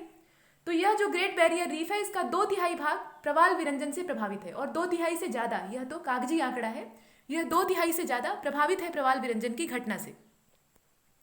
और यह दूसरी सबसे बड़ी आपदा इसके ऊपर दिखाई दे रही है जिससे कि यह गुजर रही है, और आज से नहीं गुजर रही है, ये करीब 3-4 साल पहले से ही ऐसी जो समस्याएं हैं वो बड़े पैमाने पर यहाँ देखी जा रही हैं। अब यह चिंताजनक हो गया है। यह जो ग्रेट बैरियर रीफ है यह पृथ्वी पर सबसे बड़ी जीवित संरचना के रूप में दिखाई देती है। मतलब पृथ्वी पर सबसे बड़ी जीवित संरचना जिसमें मछलियों की लगभग अकेले 1500 प्रजातियां शामिल हैं, वो इस रीफ के दायरे में आती है। इस रीफ को आप देख रहे हैं दोस्तों, काफ़ी लंबी है। ये देखिए, ये जो लंबी सी रीफ आप देख रहे हैं, भित्ति दीवार, यह किससे बनी है, प्रवालों के कंकालों से बनी है, और यह ऑस्ट्रेलिया के तट से लगकर जमी हुई है और इस पर संकट मंडरा रहा है। प्रवाल विरंजन की जो घटना है इसको हमने देखा है, तो वो संकट इसके सामने स्पष्ट हो गया है। और यह जो रीफ है ये बहुत सारे जीवों का, मतलब जो जलीय जीव हैं उनका आश्रय स्थल है। जैसे आपने देखा, मछलियों की लगभग 1500 प्रजातियां यहाँ पाई जाती हैं। अब प्रश्न ये था कि प्रवाल विरंजन क्या होता है। तो प्रवाल विरंजन के बारे में आप जानते हैं, जो स्वस्थ प्रवाल होते हैं, प्रवालों को यहाँ पर कुछ श्रेणियों में बांट दिया गया है। और श्रेणियाँ कौन कौन सी हैं, 3 श्रेणियाँ आप यहाँ देख पा रहे हैं। इनके बारे में हमने चर्चा नहीं की थी, तो इसे जरा देख लीजिए। हमने वहाँ पर सीधा सीधा कह दिया था कि प्रवालों का विरंजन हो रहा है, यानी प्रवालों का रंग उड़ रहा है, क्योंकि उसके ऊपर जो जूजेंथले नाम का शैवाल था वो वहाँ से अपना जगह छोड़ रहा है, या जो उसके उत्पादन की दर है वो कम होती जा रही है। लेकिन यहाँ पर प्रवालों को बांट कर देखा गया है, तो स्वस्थ प्रवाल, तनाव युक्त प्रवाल और विरंजित प्रवाल, यानी हेल्दी कोरल, स्ट्रेस्ड कोरल और जो ब्लीच्ड कोरल है। ब्लीच्ड कोरल का मतलब है जिनका रंग उड़ चुका है। तो स्वस्थ प्रवाल में कवक प्रवाल ऊतक में रहता है और प्राथमिक आहार और रंगत उसे प्रदान करता है। जो कवक है वो प्रवाल के ऊतकों में निवास करता है और उसे आहार और रंगत दोनों देता है। इसके बाद तनाव युक्त जो प्रवाल होते हैं उसमें क्या होता है, तो इसमें जल का जो तापमान है वो बढ़ने लगता है। ग्लोबल वार्मिंग की जो घटना का जिक्र था वो यहाँ पर दिखाई दे रहा है। जल का तापमान 31 डिग्री सेल्सियस के आसपास हो जाता है, और जो प्रवाल पालिप के ऊतक हैं, प्रवाल पालिप ऊतक से कवक को हटाना आरंभ कर देते हैं। प्रवाल खुद ही ये काम करते हैं, अपने पालिप ऊतकों से कवकों को बाहर करना शुरू कर देते हैं। क्यों ऐसा करते हैं, ताकि जो प्रकाश संश्लेषण की दर है उसे कम किया जा सके, क्योंकि ज़्यादा मात्रा में तापमान अगर मिलेगा, सूर्य की रोशनी मिलेगी, सूर्यातप मिलेगा, तो इससे जो प्रकाश संश्लेषण की दर है वो बहुत बढ़ जाएगी, और प्रकाश संश्लेषण की दर बढ़ जाएगी तो ऑक्सीजन का एक खतरनाक स्तर उनके अंदर उत्पन्न होने लगेगा। तो उससे बचने के लिए ये कवकों को हटाना शुरू कर देते हैं, और इस प्रकार के जो प्रवाल होते हैं ये तनाव युक्त प्रवालों की श्रेणी में आते हैं। इसके बाद तीसरा नंबर है विरंजित प्रवालों का। तो विरंजित प्रवाल ये कवकों के बिना होते हैं, मतलब कवकों को यहाँ से पूरी तरह से गायब कर दिया जाता है और प्रवाल का जो रंग है वो पूरी तरह से सफेद हो जाता है, वर्णहीन हो जाता है, और इनके आहार का जो मुख्य स्रोत है वो भी नष्ट हो जाता है। इनका आहार इन्हीं कवकों पर आधारित होता है। अब यदि परिस्थितियां फिर से सामान्य हो जाए, मतलब ये जो तापमान की बढ़ी हुई स्थिति है इस पर नियंत्रण कर लिया जाए, तो परिणाम क्या होगा? परिणाम इसमें यह हो सकता है कि प्रवाल फिर से जीवित हो सकते हैं, प्रवालों को पुनर्जीवित किया जा सकता है। प्रवाल विरंजन का मतलब ये नहीं है कि प्रवाल मर गए हैं, प्रवाल गंभीर रूप से बीमार हैं, उनकी स्थिति अब मरणासन्न हो गई है, उन्हें अभी भी बचाया जा सकता है। और बचाया कैसे जा सकता है? तापमान को कम करके, और इससे वो पुनः बच सकते हैं, और अगर ऐसी ही स्थिति बनी रहेगी तो अंत में उनकी मृत्यु हो जाएगी। ये बात यहाँ सामने होती है, और ये हम ग्रेट बैरियर रीफ को यहाँ लंबे लंबे चित्र के रूप में देख पा रहे हैं। और 2017 के आसपास, वर्ष 2017 के आसपास विरंजन से जो मध्य हिस्सा है वो ज़्यादा प्रभावित हुआ है। ये जो ग्रेट बैरियर रीफ है इसका बीच का भाग सबसे ज़्यादा प्रभावित हुआ है, वहाँ पर इसकी घटना ज़्यादा देखने के लिए मिली है। प्रवाल विरंजन के कई कारण होते हैं, और कारणों को हमने देखा है, यहाँ आप फिर से देख लीजिए। 3 कारण मुख्य रूप से हैं। एक तो प्राकृतिक जो उष्ण धाराएं होती हैं, जो प्राकृतिक गर्म जल धाराएं होती हैं, उनके परिणाम से जल के तापमान में वृद्धि हो, इससे भी प्रवाल जो है उनमें ब्लीचिंग की घटना दिखाई देती है और अंतिम में मृत्यु हो जाती है। इसके अलावा मानवीय गतिविधियां हैं, इसमें मौसम में बदलाव होने लगते हैं, मनुष्य की जो क्रियाकलाप है उससे मौसम में बदलाव होते हैं और प्रकृति का विनाश होता है। इससे महासागर पृथ्वी की 90% ऊष्मा को अवशोषित कर लेते हैं। महासागर क्या करते हैं? ये पृथ्वी की ऊष्मा को अवशोषित करने का काम करते हैं, ये आप जानते ही हैं। और कितना भाग? तो 90%, और 90% अगर ताप का हिस्सा महासागर सोख लेंगे तो उससे उनके जल का तापमान बढ़ेगा, और आप जानते हैं कि पानी देर से गर्म होता है और देर से ठंडा होता है, तो इसे ठंडा होने में बहुत समय लगेगा, और इतना ज़्यादा तापमान ये प्रवाल झेल नहीं पाएंगे। ये बातें हैं।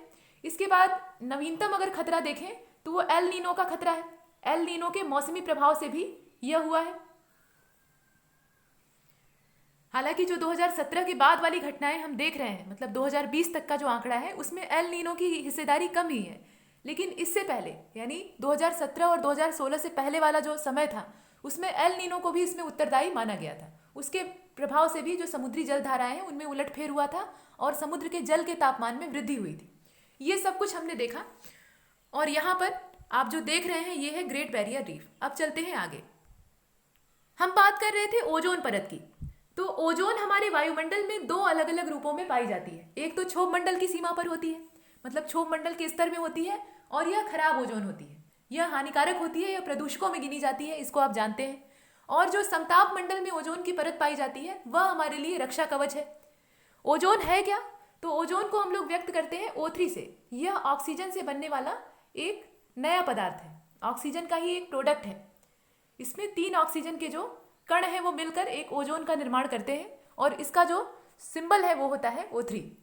यह एक गैस है, ये बात आप जानते हैं, और यह दोनों स्थानों पर मिलती है। क्षोभ मंडल में भी पाई जाती है और समताप मंडल में भी पाई जाती है।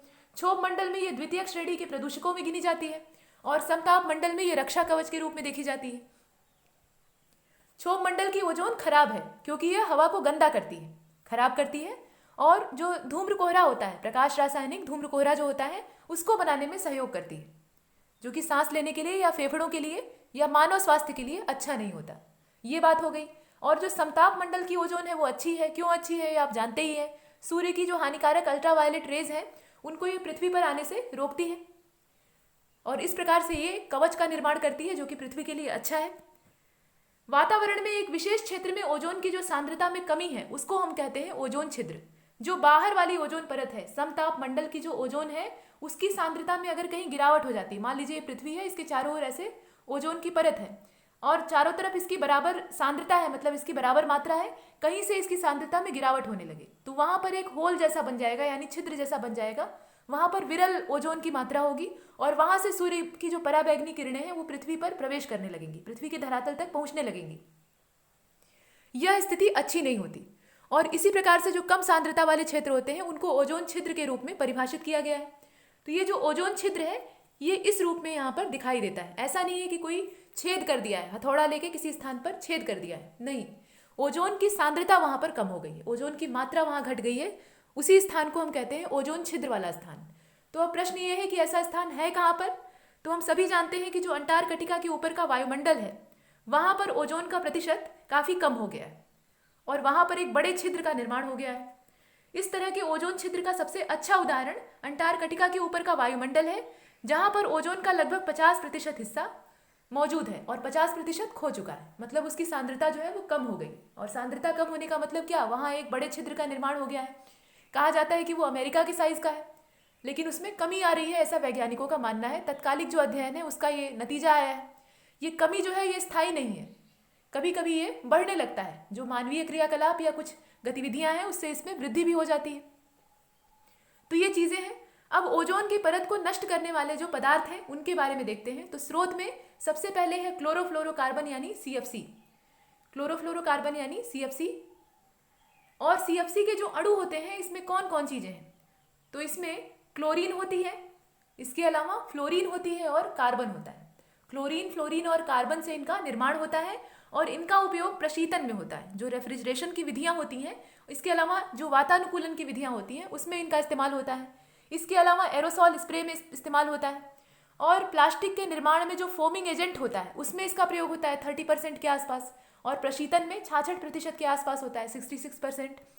इसके अलावा आग बुझाने वाले जो एजेंट होते हैं, अग्निशामक जो पदार्थ होते हैं, आग बुझाने वाले एजेंट के तौर पर उन्हें हम देखते हैं, वहाँ पर इसका इस्तेमाल होता है। इसके अलावा इलेक्ट्रॉनिक और धातु के घटकों की सफाई के लिए विलायक के रूप में इनका प्रयोग किया जाता है। तो बड़े पैमाने पर औद्योगिक इस्तेमाल इनका हो रहा है और इस वजह से जो क्लोरोफ्लोरोकार्बन है ये एक इसका बड़ा हिस्सा वायुमंडल में फैल रहा है और ये ओजोन परत के लिए जहरीला होता है, घातक होता है। ये ओजोन के साथ अभिक्रिया करके उसे नष्ट करता है। ये हमने देखा। अब CFC के पास इसके गुणों के कारण एक व्यापक और विविध अनुप्रयोग है, जैसे कि गैर संक्रामकता, गैर ज्वलनशीलता, कम विषाक्तता और रासायनिक स्थिरता। इस वजह से इसका बड़े पैमाने पर औद्योगिक इस्तेमाल होता है। और वायुमंडल में CFC का निवास, जो CFC है यह लंबे समय तक वायुमंडल में बना रहता है। ये बात हमने पीछे देखी है। और कितना लंबा समय तक? तो 40 से लेकर 150 साल तक ये वायुमंडल में मौजूद रह सकता है। आप सोच लीजिए इतने समय में ये ओजोन परत को कितना नुकसान पहुंचाएगा। तो यह काफ़ी स्थायी होता है, इसकी स्थिरता बहुत ज़्यादा होती है, यह चिंता का विषय है। रासायनिक प्रतिक्रिया की अगर हम बात करें तो देख लीजिए, इसमें CFC यानी जो क्लोरोफ्लोरोकार्बन है, इसका जब अल्ट्रावायलेट रेडिएशन के साथ अभिक्रिया होती है तो जो क्लोरीन के परमाणु हैं वो मुक्त होते हैं और मुक्त क्लोरीन का जो परमाणु है यह ओजोन के अणुओं के साथ अभिक्रिया करता है। यहाँ रासायनिक प्रक्रिया द्वारा ओजोन का विनाश कैसे होता है ये समझाने का प्रयास किया जा रहा है, उसी को आप देखिएगा। पहले CFC जो है वो UV रेडिएशन के साथ क्रिया करती है। CFC यानी जो क्लोरोफ्लोरोकार्बन है उसका अभिक्रिया होती है UV विकिरण के साथ, अल्ट्रावायलेट रेडिएशन के साथ। इससे क्या होता है? क्लोरीन निकलता है। अब ये जो क्लोरीन है, ये जो निकला हुआ क्लोरीन है, मुक्त रूप से एक क्लोरीन का परमाणु, यह ओजोन के साथ क्रिया करता है, यह ओजोन के अणु के साथ क्रिया करता है। और तब क्या होता है? यह जो Cl है इसकी क्रिया होती है O3 के साथ और बनती है कार्बन मोनोऑक्साइड। यहाँ पर कार्बन मोनोऑक्साइड का उत्पादन होता है, यानी CO का उत्पादन होता है। CO यानी क्या? Carbon monoxide. ये कार्बन और ऑक्सीजन के सहयोग से बनने वाला यौगिक है, जहरीला है। अब कार्बन मोनोऑक्साइड, माफ कीजिएगा, यहाँ पे क्लोरीन मोनोऑक्साइड बनती है, माफी चाहूंगी। यहाँ आप देख लीजिए, जो क्लोरीन का परमाणु है वह ओजोन के अणु के साथ क्रिया करता है इस प्रकार से, और इस प्रकार से बनती है क्लोरीन मोनोऑक्साइड। यहाँ पर कार्बन है ही नहीं तो कार्बन मोनोऑक्साइड कहाँ से बनेगी? यौगिक तो दो तत्वों के सहयोग से ही बनता है, या दो चीज़ों के बराबर अनुपात में मिलते हैं जब तत्व, या अलग अलग जो निश्चित अनुपात होते हैं उनमें इनका जब मेल होता है तब यौगिक का निर्माण होता है। या तो समान अनुपात हो या कोई निश्चित अनुपात हो। जैसे H2O यानी पानी जो है वो एक यौगिक है, तो इसमें हाइड्रोजन की मात्रा और ऑक्सीजन की मात्रा निश्चित होती है। निश्चित मात्रा में जब पदार्थों को मिलाया जाता है तो इस प्रकार से यौगिकों का निर्माण होता है, ये बात आप जानते हैं। यहाँ पर जो यौगिक बन रहा है वो है क्लोरीन मोनोऑक्साइड। इसका निर्माण हुआ और क्लोरीन मोनोऑक्साइड की अभिक्रिया जो है वो ऑक्सीजन के परमाणु के साथ होती है। यानी यहाँ पर क्लोरीन मोनोऑक्साइड ये ऑक्सीजन के परमाणु के साथ क्रिया करता है और इस प्रकार से क्लोरीन का परमाणु फिर से मुक्त होता है। इस तरीके से हमने देखा। तो ये पूरी रासायनिक प्रक्रिया है, मतलब इसमें ओजोन का विनाश होता है। ओजोन के अणु की अभिक्रिया जो होती है उसका पूरी तरह से विलय हो जाता है, विनाश हो जाता है। जो तत्व क्लोरीन को नष्ट करता है वह चक्र के अंत में फिर से बनता है। मतलब यह चक्र के रूप में चलने वाली क्रिया है, यह साइक्लिक रूप में चलती रहती है और इसमें क्लोरीन का समापन होता है और इसके बाद जिस तत्व के कारण उसका समापन होता है वो फिर से इस चक्र में शामिल हो जाता है। अब यहाँ पर बात क्या है? तो बात यह है कि एक एकल क्लोरीन परमाणु प्रतिक्रियाशील नाइट्रोजन या हाइड्रोजन यौगिकों का सामना करने से पहले हजारों ओजोन अणुओं को नष्ट कर देता है। मतलब क्लोरीन का जो परमाणु होता है वो नाइट्रोजन और हाइड्रोजन के यौगिकों के साथ मिलने से पहले ही, इससे पहले कि वो नाइट्रोजन और हाइड्रोजन के साथ अभिक्रिया करे या उसके यौगिकों से भेंट कर पाए, उससे पहले ही वो ओजोन के हजारों अणुओं को नष्ट कर देता है। यह बहुत तेजी से उन्हें नष्ट करता है और अंततः क्लोरीन को उसके भंडारण में ये वापस कर देते हैं। मतलब यह जो यौगिकों का विनाश होता है इससे क्लोरीन अपने भंडारण में वापस संचित हो जाता है। तो ये क्रियाएं हैं। इसमें कुल मिलाकर हमें ये स्पष्ट रूप से दिखाई देता है कि क्लोरोफ्लोरोकार्बन की वजह से ओजोन का विनाश होता है और क्लोरोफ्लोरोकार्बन के जो स्रोत थे यानी CFC के जो मुख्य स्रोत थे उन्हें हमने देखा। यह स्रोत है, यह ओजोन विनाशक के रूप में जाना जाता है। इसके बाद रासायनिक प्रक्रिया को भी हमने देखा। नाइट्रोजन ऑक्साइड को देखिए। तो नाइट्रोजन ऑक्साइड जो है यह नाइट्रिक ऑक्साइड उत्प्रेरक के रूप में, मतलब नाइट्रिक ऑक्साइड उत्प्रेरक के रूप में ओजोन को नष्ट करती है। नाइट्रिक ऑक्साइड की ओजोन के साथ क्रिया होती है तो नाइट्रोजन डाइऑक्साइड बनती है और ऑक्सीजन मुक्त होती है। इसके अलावा नाइट्रोजन डाइऑक्साइड की मोनोऑक्साइड के साथ जब क्रिया होती है तो नाइट्रिक ऑक्साइड बनती है और इसमें भी एक उप उत्पाद के रूप में ऑक्सीजन मौजूद रहती है। इस प्रकार की क्रियाएं होती हैं। इसी प्रकार से ब्रोमीन है। ब्रोमीन भी ओजोन परत के विनाश के लिए उत्तरदायी होता है। इसके यौगिक जैसे कि हेलोन और इसके अलावा HBFC क्या है? ये ब्रोमीन का ही यौगिक है। HBFC ये ब्रोमीन का ही यौगिक है। इसका मतलब क्या? हाइड्रोब्रोमो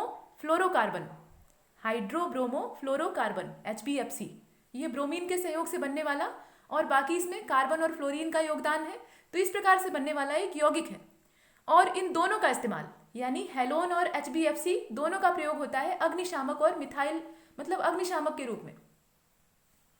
यहाँ आप देख रहे हैं अग्निशामक के रूप में इसका इस्तेमाल होता है। हाइड्रोब्रोमो फ्लोरोकार्बन का इस्तेमाल किस रूप में होता है? तो अग्निशामक यानी आग बुझाने के पदार्थ के तौर पर इस्तेमाल होता है। इसके अलावा मिथाइल ब्रोमाइड यह व्यापक रूप से कीटनाशक के रूप में इस्तेमाल किया जाता है। तो यह दैनिक उपयोग में लाए जाने वाले या मानव उपयोग में लाए जाने वाले पदार्थ हैं। इसमें मुख्य जो घटक है वो ब्रोमीन है, लेकिन इससे भी ओजोन परत को नुकसान पहुंचता है और उपयोग करते समय हम एक बार भी नहीं सोचते, हमें पता ही नहीं होता। तो उसी के लिए पता लगाने के लिए हम पढ़ रहे हैं। इसके बाद सल्फ्यूरिक एसिड के जो कण होते हैं वो भी ओजोन परत को नष्ट करते हैं। यहाँ आप इसे देख रहे हैं। ये जो कण होते हैं यह आणविक भंडारण से क्लोरीन को मुक्त करते हैं और क्लोरीन जो है वो ओजोन के साथ क्रिया करती है और इससे ओजोन का विनाश होता है। ये बात हमने देखी। तो सल्फ्यूरिक एसिड के कण भी यहाँ पर विनाशकारी होते हैं। अब देखिए जो ओजोन का ह्रास है इससे ध्रुवीय समताप मंडलीय बादलों की भूमिका कहाँ तक तय की जाती है। मतलब इसमें जो ध्रुवीय समताप मंडलीय बादल है, ध्रुवीय क्षेत्र के जो समताप मंडल के बादल हैं उनकी इसमें कहाँ तक भूमिका है ओजोन परत को नष्ट करने में, इसको हम देखने वाले हैं। बादल के बर्फ के कणों ने, जो ध्रुवीय क्षेत्र के बादल होंगे उनमें बर्फ के कणों की उपस्थिति हो सकती है, इस बात को आप स्वीकार करते हैं। तो इन बर्फ के कणों ने रासायनिक प्रतिक्रियाओं के लिए सब्सट्रैक्ट तो दे दिया और सब्सट्रैक्ट क्या था कि क्लोरीन को उसके भंडारण से मुक्त करने की बात कही गई। अब यहाँ पर एक चीज आप देख रहे हैं, यह जो ध्रुवीय समताप मंडलीय बादल हैं इनके जो बर्फ के कण होते हैं यह जो क्लोरीन होती है उसके उत्सर्जन को प्रेरित करते हैं। मतलब क्लोरीन को यहाँ पर ये गति दे देते हैं। इसमें हमने जो बादलों के बारे में देखा है उसकी बात है। क्लोरीन को उसके भंडारण से ये मुक्त करते हैं और नतीजा क्या होता है? क्लोरीन यहाँ पर अभिक्रिया करती है। यह जो PSC है, PSC यानी वही ध्रुवीय समताप मंडलीय बादल, तो यह क्लोरीन को सक्रिय करने का काम करते हैं और इसके अलावा मतलब ये न केवल ऐसा ही करते हैं बल्कि ये जो प्रतिक्रियाशील नाइट्रोजन होती है उसको भी अवशोषित कर लेते हैं और ये दोनों ही पदार्थ जो है ये ओजोन परत के लिए घातक होते हैं। इस प्रकार से ये ओजोन के विनाश में योगदान देते हैं। हालांकि ये प्राकृतिक चीजें ही हैं लेकिन इससे भी ओजोन नष्ट होती है। अब इसका नतीजा क्या होता है? तो हर बसंत के मौसम में, जो बसंत वाला मौसम होता है उसमें दक्षिणी ध्रुव में अंटार्कटिका के ऊपर ओजोन परत में यूएसए जितना बड़ा छेद विकसित होता है, इसीलिए वो छेद स्थायी नहीं होता, कम और अधिक होता रहता है, उस पर मौसम का असर पड़ता है। इसके अलावा उत्तरी ध्रुव यानी जो आर्कटिक क्षेत्र है, वहाँ पर हर साल एक छोटा छेद डेवलप होता है। तो यह जो छिद्र है, इनके बनने और बिगड़ने के पीछे यह जो ध्रुवीय समताप मंडलीय बादल हैं यानी पीएससी, यह भी जिम्मेदार होते हैं। यह भी क्लोरीन के उत्सर्जन को बढ़ावा देते हैं, नाइट्रोजन का उत्पादन करते हैं, अवशोषण करते हैं, और इससे ओजोन का विनाश होता है। ये चीज़ें हमने ओजोन परत के क्षरण से संबंधित देखी। अब इसके बाद अगले अध्याय की ओर चलते हैं, लेकिन अगले अध्याय में चलने से पहले जो अंटार्कटिका में ओजोन का छिद्र है उस पर इतनी चर्चा क्यों होती है, इसके बारे में थोड़ा सा देख लेते हैं। तो अंटार्कटिका में जो ओजोन छिद्र है उसके बारे में बहुत ज़्यादा हम लोगों ने सुन भी रखा है। यह किस प्रकार का है, तो सबसे पहले जान लीजिए कि जो अंटार्कटिका है यानी जो दक्षिणी ध्रुव है, वह मतलब उसके ऊपर का जो समताप मंडलीय क्षेत्र है वो काफ़ी ज़्यादा ठंडा है, और ठंडा होगा भी क्योंकि वहाँ का जो पूरा तापमान है वो औसत से काफ़ी कम होता है। निम्न तापमान 20 किलोमीटर से कम ऊंचाई पर ही ध्रुवीय समताप मंडलीय बादलों के गठन को सक्षम करता है। मतलब यहाँ पर इतना कम तापमान होता है कि 20 किलोमीटर से भी कम ऊंचाई पर ही जो ध्रुवीय समताप मंडलीय बादल हैं वो बनने शुरू हो जाते हैं। इनकी जो आम ऊंचाई है वो ज़्यादा होती है, लेकिन यहाँ पर ठंडी परिस्थितियों के परिणाम स्वरूप इनका जो गठन है वो पहले ही यानी नीचे ऊंचाई पर ही होने लगता है। और यहाँ पर ये जो ध्रुवीय समताप मंडलीय बादल है ये ओजोन के साथ क्रिया करते हैं, मतलब क्लोरीन का उत्सर्जन करते हैं, नाइट्रोजन का अवशोषण करते हैं। इस प्रकार की जो क्रियाएं हैं ये करते हैं, और इससे जो ओजोन परत है इसका विनाश होता है। ये एक कारण है। और भ्रामिल क्या है, तो यह तेजी से घूमती हुई हवा का एक छल्ला है जो कि अंटार्कटिक क्षेत्र में ओजोन के रिक्तीकरण को दर्शाता है। ये कुछ परिभाषाएं हैं। इसके बाद अंटार्कटिक भ्रामिल की दीर्घकालिकता का एक अन्य कारक है जो ओजोन रिक्तीकरण के लिए अनुकूल परिस्थितियों को बढ़ाता है। अब यहाँ पर एक चीज़ है ओजोन मापक यंत्र। तो इसमें ओजोन को मतलब ओजोन के घनत्व को नापने का जो तरीका है उसमें स्पेक्ट्रोफोटोमीटर का इस्तेमाल किया जाता है। इसके अलावा ओजोनोमीटर है। यह सब जो उपकरण है, इसके अतिरिक्त ओजोन मैपिंग स्पेक्ट्रोमीटर, यह सब इस्तेमाल करके ओजोन परत की सांद्रता का अध्ययन किया जाता है। और ओजोन परत को नापने की जो इकाई है वो है डॉप्सन। इस पर प्रश्न बनता है, डॉप्सन क्या है? ये ओजोन परत के सांद्रण को नापने की इकाई है। और जिन यंत्रों का इसमें इस्तेमाल किया जाता है, उपग्रह तकनीक के द्वारा भी प्रयोग किया जाता है इनका। उपग्रह इसमें निम्बस 7 का जिक्र किया गया है, तो उपग्रहों के द्वारा भी इन्हें नाप कर देखा जाता है। वहाँ से समग्र अध्ययन हो सकता है, क्योंकि उपग्रह जो है वो पृथ्वी के चारों ओर परिक्रमा करते हैं, तो वो बाहर से घूमकर इसका जायजा लेते हैं और जो तस्वीरें आती हैं या जो अध्ययन सामने आता है उसको दर्शाते हैं। इसमें जो यंत्र इस्तेमाल होते हैं जैसे कि स्पेक्ट्रोफोटोमीटर, इसके अलावा ओजोनोमीटर है, ओजोन मैपिंग स्पेक्ट्रोमीटर है जिसे कि टॉम्स कहा जाता है, ये सब इसमें मुख्य उपकरण है। नापने की जो इकाई है वो डॉप्सन है। इसके अलावा उन्मेहर जो तकनीक है इसको देख लीजिए। उन्मेहर तकनीक यहाँ पर दी हुई है। कुल ओजोन बहुतायत का सबसे आम उपाय डॉप्सन इकाई में, डॉप्सन इकाई जो है ये मात्रक है ओजोन को नापने, यह ओजोन परत की सांद्रता को नापने की एक टेक्नोलॉजी है। और इस तकनीक में डॉप्सन में जो सांद्रता है उसको नापा जाता है और ओजोन परत की मोटाई और उसका जो घनत्व है उसका पता लगा के ये मालूम करते हैं कि कहाँ पर जो सांद्रता है उसमें कमी आ रही है, यानी संघनन जो है वो कम हो रहा है, और कहाँ पर इसका ज़्यादा जो घनत्व है वो दिखाई दे रहा है। इस प्रकार की तकनीक है और इससे ओजोन परत का जो पूरा दायरा है उसकी जांच की जाती है, चाहे वो उपग्रह के माध्यम से हो या नीचे की जो प्रणालियां हैं उनके माध्यम से। अलग अलग यंत्रों का नाम हमने देखा, और जो नापने के लिए इकाई इस्तेमाल की गई थी मतलब मात्रक डॉप्सन, उसके जिक्र को हमने देखा। तो यह सब ओजोन परत को नापने और उसकी जो स्थिति है उसका पता लगाने के तरीके हैं, अपने तरीके हैं। इसको किन चीज़ों से विनाश हो रहा है यह भी हमने देखा, और उसमें जो जिम्मेदार पदार्थ थे वो बनते कैसे हैं या उनका उत्सर्जन कैसे होता है इसके बारे में हमने जाना। यहाँ पर ये जो चैप्टर है खत्म होता है, और जो हमारा अगला अध्याय है उसका नाम है जलवायु परिवर्तन का प्रभाव। जलवायु तेजी से बदल रही है, ये बात हमने पीछे ही देखी है, लेकिन इसका असर क्या पड़ रहा है? तो असर इसका अच्छा नहीं है, और जो अच्छा असर नहीं है उसके बारे में हम देखने वाले हैं। सबसे पहले इस बात पर चर्चा आवश्यक है कि जलवायु परिवर्तन है क्या। तो जलवायु परिवर्तन एक वैश्विक परिघटना है, पूरे विश्व स्तर पर घटने वाली घटना है, जो कि मानवीय संक्रियाओं से मतलब मानवीय क्रियाकलापों से सामने आती है। और मौसम में आ रहे जो बदलाव है उसका प्रभाव तेजी से अपना रंग दिखाने लगता है। मौसम में जो परिवर्तन होते हैं उसको ये गति दे देती है, मतलब जलवायु परिवर्तन की जो घटना है उसे रफ्तार दे देती है। और मौसम के सांख्यिकीय वितरण में स्थायी परिवर्तन की प्रक्रिया जलवायु परिवर्तन कहलाती है। मौसम का जो सांख्यिकीय वितरण है, जो मौसम के वितरण की अवस्थाएं हैं उसमें स्थायी परिवर्तन होने लगते हैं और इसी प्रक्रिया को हम कहते हैं जलवायु परिवर्तन। या दूसरे शब्द में कहें तो पृथ्वी के वातावरण की जो प्रवृत्तियां हैं उनमें जो असहज बदलाव होते हैं वही जलवायु परिवर्तन कहलाते हैं। यह असहज बदलाव है, सहज बदलाव नहीं है। सहज होते तो इनका जो फायदा होता उसको हम गिनाते, लेकिन यहाँ पर तो हम नुकसान गिनाने के लिए बैठे हुए हैं। मतलब कौन कौन से इसके नुकसान होते हैं इसको देखने के लिए आए हुए हैं। तो इसका मतलब क्या है कि यह पूरी तरह से विनाशकारी है। और जलवायु परिवर्तन के दो कारक होते हैं, एक तो प्राकृतिक और मानवीय, ये बातें आपने पीछे देखी हैं। और आप ये भी जानते हैं कि वास्तव में जो परिवर्तनशीलता है वह जलवायु का खुद का गुण है। जलवायु में बदलना ये उसका मूल स्वभाव है। जलवायु खुद ही परिवर्तन चाहती है। जो हवा और पानी होता है उसमें फेरबदल होते रहते हैं, यह उसका गुण है। अब प्राकृतिक कारण कौन कौन सा हो सकता है? जैसे कि सौर विकिरण है, मतलब सूर्य की ऊर्जा में उतार चढ़ाव। इसके अलावा जो विवर्तनिकी घटनाएं हैं, टेक्टोनिक जो मूवमेंट होते हैं, उससे भी परिवर्तन आता है और बड़ा बदलाव आता है। ये प्रकृति द्वारा किए गए परिवर्तन है।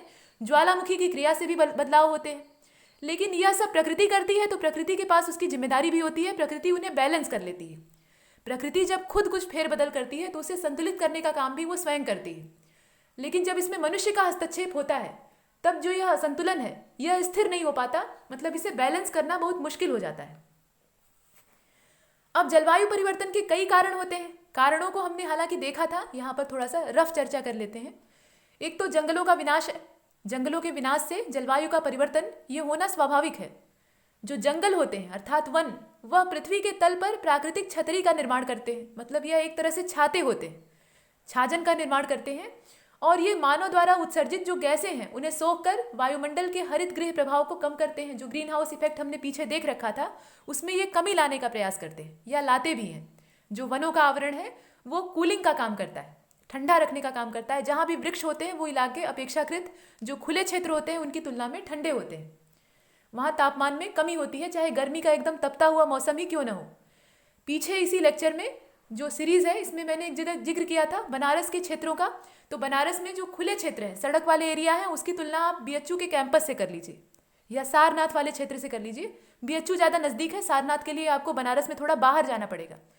तो बीएचयू वाले क्षेत्र से उसकी तुलना करके देखिएगा। बीएचयू का जो वातावरण है, बीएचयू में ढेर सारे पेड़ हैं, आपने देखे होंगे। अगर आप बनारस हिंदू यूनिवर्सिटी में अंदर गए होंगे, जो उसका पूरा प्रांगण है, तो आप देखे होंगे कि बहुत सारे बड़े बड़े पेड़ हैं। वृक्षों से वो भरपूर क्षेत्र है और बड़ा दायरा है। तो वहाँ पर जो तापमान होता है उसको नाप लीजिएगा और बाहर जो सड़क का तापमान होता है उसको आप नाप लीजिएगा। पेड़ रहना और न रहना दोनों के बीच का जो अंतर है वो आपके सामने स्पष्ट हो जाएगा। तापमान में जमीन आसमान का अंतर होता है, वहाँ अपेक्षाकृत काफ़ी ठंडक होती है। ये मैंने महसूस किया है और जो मैंने महसूस किया है वो मैंने आपसे कहा। और भी जैसे इस तरह के घने वृक्ष वाले जो बगीचे जैसे स्थान होते हैं, ये तो एक बीएचयू का उदाहरण था। ऐसा कोई भी क्षेत्र जहाँ वृक्ष ज़्यादा मात्रा में हो उसकी तुलना किसी खुले क्षेत्र से आप करिएगा, तापमान में अंतर पाया जाता है। तो ये जो वन का विनाश है यह जलवायु परिवर्तन का एक बड़ा कारण है। हमने देखा कि यह छतरी की तरह हमारे पृथ्वी के ऊपर आच्छादित रहते हैं और जो ग्रीन हाउस गैसों का प्रभाव है उसको कम करते हैं और इससे जो संतुलन है वो बना रहता है। लेकिन जब इनका विनाश होने लगता है, विनाश कैसे होता है? अतिचारण की घटना होती है या फिर कृषि की भूमि बनाने के लिए, मतलब खेतों के विस्तार के लिए इनकी बड़े पैमाने पर कटाई होती है। तो वनों का विनाश यह कार्बन डाइऑक्साइड की वृद्धि को प्रोत्साहित करता है। कार्बन डाइऑक्साइड को ये पीकर ऑक्सीजन का उत्सर्जन करते हैं। तो यहाँ पर वो क्रिया बाधित हो जाती है। कार्बन डाइऑक्साइड का जो सेवन करने वाले जीव थे यानी वृक्ष, वो नष्ट हो चुके हैं। तो वह कार्बन डाइऑक्साइड जाएगी कहाँ? वह हमारे आसपास के वायुमंडल में घुली रहेगी। और आप जानते हैं कि कार्बन डाइऑक्साइड की ताप धारण की क्षमता उच्च होती है। तो यह ग्रीन हाउस प्रभाव को बढ़ाने में सहायता करेगी। और ग्रीन हाउस प्रभाव अगर एक बार बढ़ गया तो इससे क्या होगा? जलवायु में तेजी से बदलाव आएंगे, जो वैश्विक ऊष्मन की घटना है वो बढ़ेगी। इसके अलावा जो औद्योगिक विकास और संयंत्र हैं वो भी इसके पीछे उत्तरदायी होते हैं। औद्योगिक विकास और औद्योगिक संयंत्र, इससे विभिन्न गैसें निकलती हैं और जीवाश्म ईंधनों से जो उत्सर्जन होते हैं उससे वायुमंडल पर घातक असर पड़ता है और वायुमंडल में जो ग्रीन हाउस गैसें हैं उनके सांद्रण में वृद्धि होती है। ये चीज़ें हमने देखी हैं, बस यहाँ पर जो प्रभाव है उनकी चर्चा हो रही है। तो ये तो था जलवायु परिवर्तन। अब यहाँ पर जो जलवायु परिवर्तन के प्रभाव हैं उसको हम देखते हैं। तो कृषि और खाद्य सुरक्षा और भारतीय कृषि पर इसका असर, ये दोनों चीज़ें हैं, इसको पहले देख लेते हैं। यहाँ एक शब्द का इस्तेमाल किया गया आईपीसीसी। तो ये आईपीसीसी क्या है बताइए, कुछ पता है इसके बारे में? तो जलवायु परिवर्तन पर यह एक रिपोर्ट है। आईपीसीसी क्या है? यह एक रिपोर्ट है। कैसी रिपोर्ट है? तो पहले इसी के बारे में देख लेते हैं। देखिए आईपीसीसी के बारे में। यह जो आईपीसीसी आप यहाँ देख रहे हैं, ये असल में एक रिपोर्ट है जो कि जलवायु परिवर्तन पर जारी की गई थी। संयुक्त राष्ट्र संघ के अंतर सरकारी दल आईपीसीसी ने, यह जो आईपीसीसी है यह संयुक्त राष्ट्र संघ का अंतर सरकारी संगठन है या दल है। इसने अपनी रिपोर्ट वेलेसिया कहाँ पर है? ये स्पेन में है। यहाँ पर 11 नवंबर 2007 को प्रस्तुत की थी। इसका जो प्रस्तुतिकरण था वो 2007 को हुआ था। मतलब इसमें कई आकलन रिपोर्टें जारी हो चुकी हैं और उसमें से जो बाद वाला संस्करण है उसकी चर्चा की जा रही है। हालांकि इसकी शुरुआत 2001 से हुई है, यहाँ पर हम इसे देख पा रहे हैं। अब यहाँ देखिए इसमें मुख्य बात क्या है। इसमें संयुक्त राष्ट्र संघ के 130 देशों के वैज्ञानिक संगठन, मतलब वहाँ के वैज्ञानिक और संगठन, ये हिस्सा लिए थे। इस प्रकार से ये चौथी रिपोर्ट थी। बाद में और भी रिपोर्टें आई हैं, उन्हें हम देखेंगे। तो जो 2007 वाली रिपोर्ट थी, 2007 की रिपोर्ट की चर्चा इसलिए कर रहे हैं क्योंकि इसमें कुछ महत्वपूर्ण बातें कही गई थी। ये रिपोर्ट जो है कई बार जारी हो चुकी है। उसमें से 2007 के संस्करण की चर्चा इसलिए है क्योंकि उसमें कई इस तरह की बातें कही गई थी जो कि भविष्य के लिए भी काफ़ी महत्वपूर्ण है। अब ये चौथी रिपोर्ट थी जो 2007 में जारी की गई थी। ये चौथी रिपोर्ट थी 2007 की।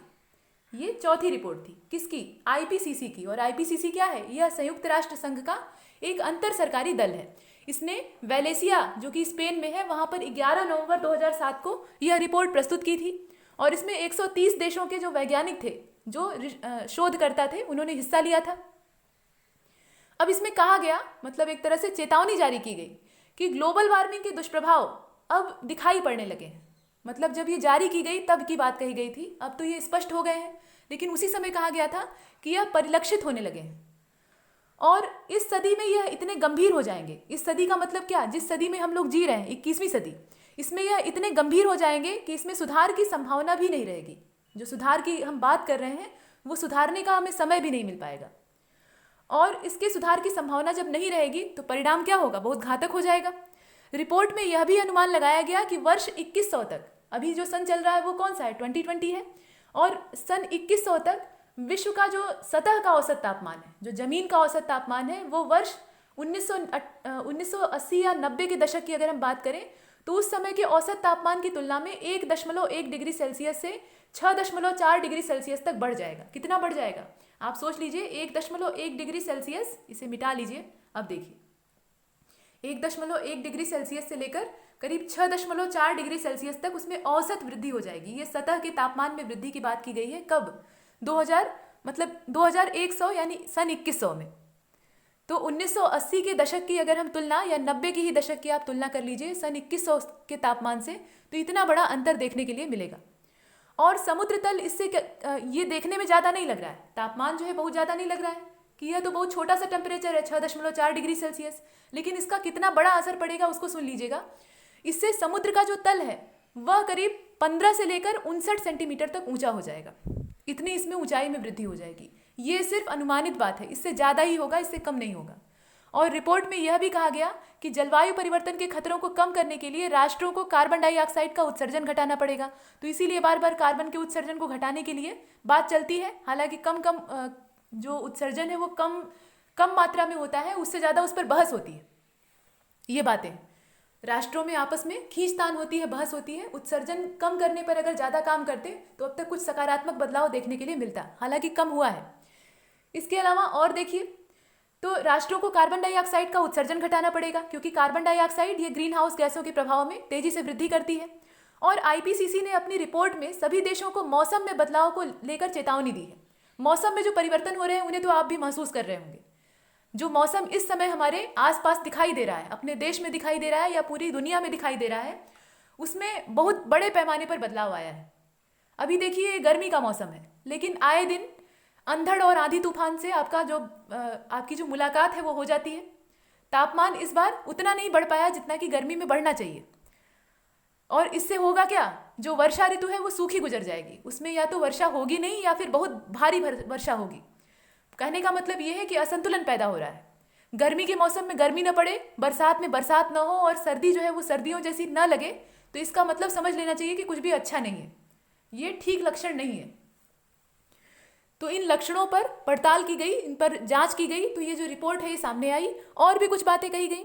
इसमें कहा गया कि वर्ष 2020 तक, जो कि ये सन चल रहा है, इसमें जो जलवायु परिवर्तन का असर है वो महाद्वीपों पर स्पष्ट रूप से देखा जाने लगेगा और दिखाई भी दे रहा है, इन्हें हम महसूस कर सकते हैं। जैसे कि उत्तरी अमेरिका में आप देख लीजिए, उत्तरी अमेरिका, अलग अलग महाद्वीपों की यहाँ चर्चा हो रही है, तो उत्तरी अमेरिका के संदर्भ में अगर देखें तो गर्मी के कारण बर्फ पिघल रही है, ये बात जानते हैं हम लोग, जिससे कि बाढ़ आने का खतरा बढ़ेगा, गर्म हवाओं का आविर्भाव होगा जो कि मानव स्वास्थ्य और कृषि के लिए प्रतिकूल असर डालेंगी, इस तरह की चीजें होंगी। और यूरोप में अगर हम बात करें, यूरोप भी एक महाद्वीप है, तो 2080 के सन तक यूरोप के पर्वतीय क्षेत्रों में ग्लेशियर पिघलने लगेंगे, ग्लेशियरों में पिघलने की क्रिया होने लगेगी, जिससे कि बर्फ की तादाद कम होगी और बहुत सारी जो प्रजातियां हैं वो विलुप्त हो जाएंगी जो कि बर्फ पर आश्रित है। और दक्षिणी यूरोप जो है, दक्षिणी जो भाग है यूरोप का, वहां पर जलवायु परिवर्तन का सबसे ज्यादा असर होगा, ये कहना था इस रिपोर्ट का, जो कि आईपीसीसी की रिपोर्ट है, इसका कहना था। और बर्फ के पिघलने का एक नतीजा ये भी होगा कि पानी की कमी हो जाएगी, जिससे कि मानव स्वास्थ्य और कृषि पर गलत असर पड़ेगा। इसी प्रकार का गंभीर असर लैटिन अमेरिका पर भी देखने के लिए मिलेगा। यहाँ भी जो हिमनद है वो पिघलने लगेंगे, तो जो जल संकट है वो गंभीर होने लगेगा, मृदा के अंदर जो आर्द्रता है वो कम घटने लगेगी, कम होने लगेगी। अफ्रीका की अगर हम बात करें तो समुद्र का जो बढ़ता हुआ जल स्तर है वो तटवर्ती इलाकों को खाने लगेगा, मतलब तटों को निगलना प्रारंभ कर देगा। ये सब आगे की बात कही जा रही है, भविष्य की, और अभी से इनका जो लक्षण है, इनका जो असर है, या एक तरह से इनकी जो झलकी है वो दिखने लगी है। अब यहाँ पर वर्ष 2060 तक अफ्रीका की बात कही गई है और ये घोषणा की गई, भविष्यवाणी जैसी है कि 2060 तक जल के संकट के कारण 10 से लेकर 25 करोड़ लोग प्रभावित होंगे और कई देशों में कृषि क्षेत्र घटकर आधे रह जाएंगे, क्योंकि कृषि को पानी की आवश्यकता होती है और जब जल संकट इतना ज़्यादा प्रबल हो जाएगा कि पीने के लिए पानी ना मिले तो पौधों को आप कहाँ से पिलाएंगे, तो इसलिए जो कृषि का दायरा है वो सिकुड़ जाएगा। और अफ्रीका में ये बड़े पैमाने पर होता है, तो उसमें सिकुड़न ज़्यादा दिखाई देगी।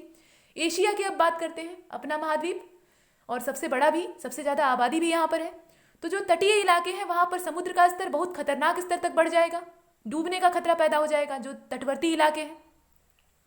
और जलवायु परिवर्तन बढ़ते हुए शहरीकरण और औद्योगिकीकरण के साथ मिलकर बहुत बड़ा खतरा बनकर उभरेगा। मतलब यहाँ पर औद्योगिकीकरण जो बहुत तेजी से हो रहा है और शहरीकरण बहुत तेजी से बढ़ रहा है एशिया के क्षेत्र में, तो इस वजह से यहाँ पर इसका खतरा और ज़्यादा इन्हेंस हो जाएगा, बढ़ जाएगा।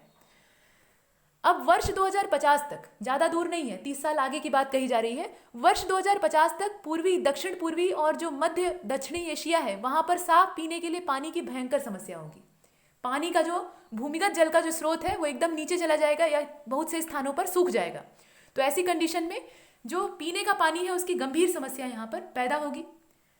और ये जो समस्या है या संकट है ये ज़्यादा दूर नहीं है, 2050 में ही आ जाएगा।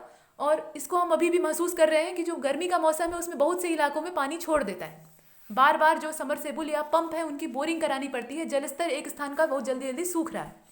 इस प्रकार से अलग अलग स्थानों से लोग बोरिंग करा के भारी मात्रा में जल का दोहन कर रहे हैं। आजकल समरसेबुल और जो इस प्रकार के संसाधन बन गए हैं जो कि पंप के सहारे पानी को बाहर निकाल देते हैं, इससे पानी का दुरुपयोग और ज़्यादा बढ़ गया है। और औद्योगिक जो स्तर है वहाँ पर इनका और ज़्यादा इस्तेमाल होता है, गलत इस्तेमाल होता है, जितनी मात्रा चाहिए उससे दुगनी चौगुनी मात्रा में पानी निकाल कर बर्बाद करते हैं। इसी प्रकार से किसान भी है, जितनी आवश्यकता खेती के लिए है उससे कहीं ज़्यादा पानी को उसमें डुबो देते हैं। ऑस्ट्रेलिया में अगर हम देखें तो 2030 तक कुछ लक्षण दिखाई देंगे, जैसे कि पानी की भारी कमी और जैव विविधता को अच्छा खासा नुकसान पहुंचेगा। और ऑस्ट्रेलिया से ही सटा हुआ है न्यूजीलैंड, तो वहाँ भी यही चीज़ें देखने के लिए मिलेंगी। अब जो आईपीसीसी की पहली रिपोर्ट थी, मतलब पहली 3 रिपोर्ट थी, उनके जो मुख्य बिंदु हैं उनको देख लीजिए। आईपीसीसी ने 3 आकलन रिपोर्ट जारी की थी और तीसरी जो आकलन रिपोर्ट थी उसके आधार पर यहाँ पर कुछ मुख्य बिंदुओं की बात की गई है। समुद्र के तापमान में वृद्धि हुई है। आईपीसीसी का जो सर्वे है उसमें कहा गया है कि समुद्र के तापमान में वृद्धि हुई है और यह वृद्धि समुद्री स्तर पर सर्वाधिक हुई है या समुद्री सतह पर सर्वाधिक हुई है। आप जानते हैं कि जल जो है वो तापमान को जब एक बार धारण कर लेता है तो उसका उत्सर्जन बहुत देर से करता है या धीरे धीरे करता है, तो इसलिए उसके तापमान में सबसे ज़्यादा वृद्धि हुई है। और औद्योगिकीकरण, ये वर्ष 1880 से औद्योगिकीकरण की जो प्रक्रिया है उसमें वर्ष 1880 से पहले कार्बन डाइऑक्साइड की मात्रा 280 ppm थी। यहाँ पर जो कार्बन डाइऑक्साइड का स्तर है इसकी बात की जा रही है, यह कितनी थी? 280 ppm के आसपास थी। ppm जो है इसको नापने का एक मात्रक है। और अब जो है मतलब वर्ष 2005 की बात की जा रही है, अब की बात नहीं की जा रही है, मतलब इसको 2005 की इस रेंज में नापा जा रहा है क्योंकि ये रिपोर्ट पुरानी है तो उसके आधार पर आकलन किया गया है। 2005 तक यह बढ़कर 379 ppm हो गई है, मतलब इसका जो उत्सर्जन है वो बढ़कर 379 हो गया है, 379 ppm हो गया है। ये 2005 का आंकड़ा है और अभी चल रहा है 2020, तो इसमें कितनी वृद्धि हुई होगी आप सोच सकते हैं। और मीथेन की मात्रा भी काफ़ी बढ़ गई है। इसी प्रकार से नाइट्रस ऑक्साइड का जो उत्सर्जन है उसमें भी बड़े पैमाने पर वृद्धि देखी गई है। यह सब रिपोर्ट के जो मुख्य बिंदु हैं उनकी चर्चा की जा रही है। इसके अलावा इसी रिपोर्ट में कहा गया है कि समुद्री जल स्तर की जो वृद्धि है वह वर्ष 1961 की अपेक्षा 2003 में औसत रूप से 1.8 मिलीमीटर हुई है, इसमें भी वृद्धि हुई है। और पिछले 100 साल में अंटार्कटिका के तापमान में दोगुनी वृद्धि हुई है। ये बहुत चिंताजनक बात है। अंटार्कटिका हो या आर्कटिक क्षेत्र हो, ये ग्लेशियरों का भंडार है। यहाँ पर बहुत बड़े बड़े ग्लेशियर हैं और अगर एक बार उनका विनाश कायदे से शुरू हो गया, अभी भी विनाश हो रहा है लेकिन कायदे से शुरू हो गया, तो फिर जो समूची सृष्टि है यानी पूरी पृथ्वी, उसका डूबना तय है, इसमें कोई शक नहीं। तो ये सब इस रिपोर्ट के मुख्य बिंदु थे जो कि काफ़ी डराने वाले थे, लेकिन इससे डरना नहीं है, इससे हमें सबक सीखना है और इस दिशा में कारगर प्रयास करने हैं ताकि इस पर लगाम लगाई जा सके। इन्हें एकदम से बंद तो नहीं किया जा सकता, एकदम से रोका नहीं जा सकता, क्योंकि विकास का जो क्रम है वो लगातार चलता है। तो इसको हम रोक नहीं सकते, लेकिन हाँ धीमा कर सकते हैं, थोड़ा इसका जो प्रभाव है उसको दूर ठेल सकते हैं, ये काम हम कर सकते हैं। एक बात और है कि जलवायु परिवर्तन का जो प्रभाव है वो किस प्रकार का होता है। जलवायु परिवर्तन से किस प्रकार के जो प्रभाव हैं वो सामने आते हैं। तो देख लीजिए, जलवायु के गर्म होने से मानव के स्वास्थ्य पर इसके प्रभाव की जो संभावनाएं हैं वो बदतर हो जाती हैं। जलवायु का परिवर्तन कभी भी फायदेमंद नहीं होता, ये चीज़ें हमने पीछे देखी हैं। और जो गर्म लहरों की आवृत्ति है वो बढ़ जाती है। इससे मौसम में जो एकदम क्रिटिकल कंडीशन है वो पैदा होती है, चरम दशाओं का जन्म होता है। अब यहाँ पर WHO ने अपने अध्ययन में संकेत दिया था, जो विश्व स्वास्थ्य संगठन है उसने संकेत दिया कि बढ़ते तापमान के कारण अब मलेरिया के मामले बढ़ रहे हैं। मलेरिया यानी मच्छरों से होने वाला रोग। तो मच्छरों की जो पैदाइश है उसके लिए अनुकूल दशाएं पैदा हो रही हैं। तापमान में वृद्धि, इसमें ज़्यादा तापमान में जब वृद्धि होगी तो मच्छरों की तादाद बढ़ेगी और इसमें मलेरिया वाले मच्छर भी हो सकते हैं। मलेरिया कैसे होता है? यह प्लाज्मोडियम नाम के परजीवी से होता है, जो कि एनाफिलीज जाति की मादा मच्छर के ऊपर निवास करता है और वह मच्छर जब काटती है तो उसके सहारे ये रक्त में प्रवेश करता है और मलेरिया फैलाता है। तो इस प्रकार से इसका वाहन होता है। इसी प्रकार से डेंगू भी है, उसके लिए अलग परजीवी है। तो फिलहाल इस प्रकार के मच्छरों का जो उत्पादन है वो बढ़ेगा तो मलेरिया के मामले यहाँ बढ़ेंगे। WHO की ये रिपोर्ट है। इसके बाद नेपाल और भूटान जैसे देशों से पहली बार इस रिपोर्ट को जारी किया गया था, उनका आकलन किया गया। नेपाल और भूटान जैसे देशों में पहली बार इसका आकलन करके ये बताया गया कि इस प्रकार का भी असर देखने के लिए मिल सकता है। और जो तराई इलाके होते हैं वहाँ तो ये समस्या गंभीर है, इसीलिए वहाँ पर जापानी बुखार की भी दिक्कतें देखी जाती हैं। उत्तर प्रदेश की भी जो तराई क्षेत्र है, जैसे कि गोरखपुर वाला क्षेत्र, वहाँ जापानी इंसेफ्लाइटिस क्यों फैलता है? क्योंकि मच्छरों की तादाद वहाँ ज़्यादा है। तराई क्षेत्रों में मच्छरों की जो समस्या है वो एक गंभीर समस्या है और उससे अनेकों संक्रामक बीमारियाँ फैलती हैं। इसके बाद WHO और IPCC के अनुमानों से, IPCC के बारे में आपने देखा और WHO के बारे में आप जानते ही हैं, तो इनके अनुमानों से ये पता लगता है कि स्वास्थ्य पर जलवायु परिवर्तन के जो प्रभाव हैं वो नकारात्मक ही ज़्यादा होते हैं, सकारात्मक बहुत रेयर होते हैं, बहुत कम होते हैं। तो ये चीज़ें हमने देखी। अब जो जलवायु परिवर्तन है इसके शमन की क्या नीतियाँ हो सकती हैं, कौन सी रणनीतियाँ हम अपना रहे हैं और कौन से प्रयास कर रहे हैं, इस पर जो है 18 अध्याय यहाँ पर निर्भर करता है। अध्याय 18 आपके सामने है और इसमें हम देखेंगे शमन की रणनीतियों को। लेकिन यह सब होगा अगले वीडियो लेक्चर में। शमन की जो रणनीतियां हैं उस पर चर्चा होगी और हम क्या प्रयास कर सकते हैं इस पर भी बात होगी। वह सब अगले वीडियो लेक्चर की बात है। इसमें इतना ही। इसमें हमने अपनी जलवायु परिवर्तन के संदर्भ में जो विनाशकारी प्रभाव थे उनको देखा और जाना। अब उसे रोकने का प्रयास ये हमारी जिम्मेदारी है। कैसे करना है यह आगे वाले वीडियो में समझाया जाएगा। किस प्रकार से हम इसमें योगदान दे सकते हैं, या जो अनेक देशों की सरकारें हैं या अंतर्राष्ट्रीय स्तर पर जो इस दिशा में प्रयास हो रहे हैं वो किस प्रकार के हैं, यह सब कुछ हमें आगे देखने के लिए मिलेगा। तब तक के लिए नमस्कार।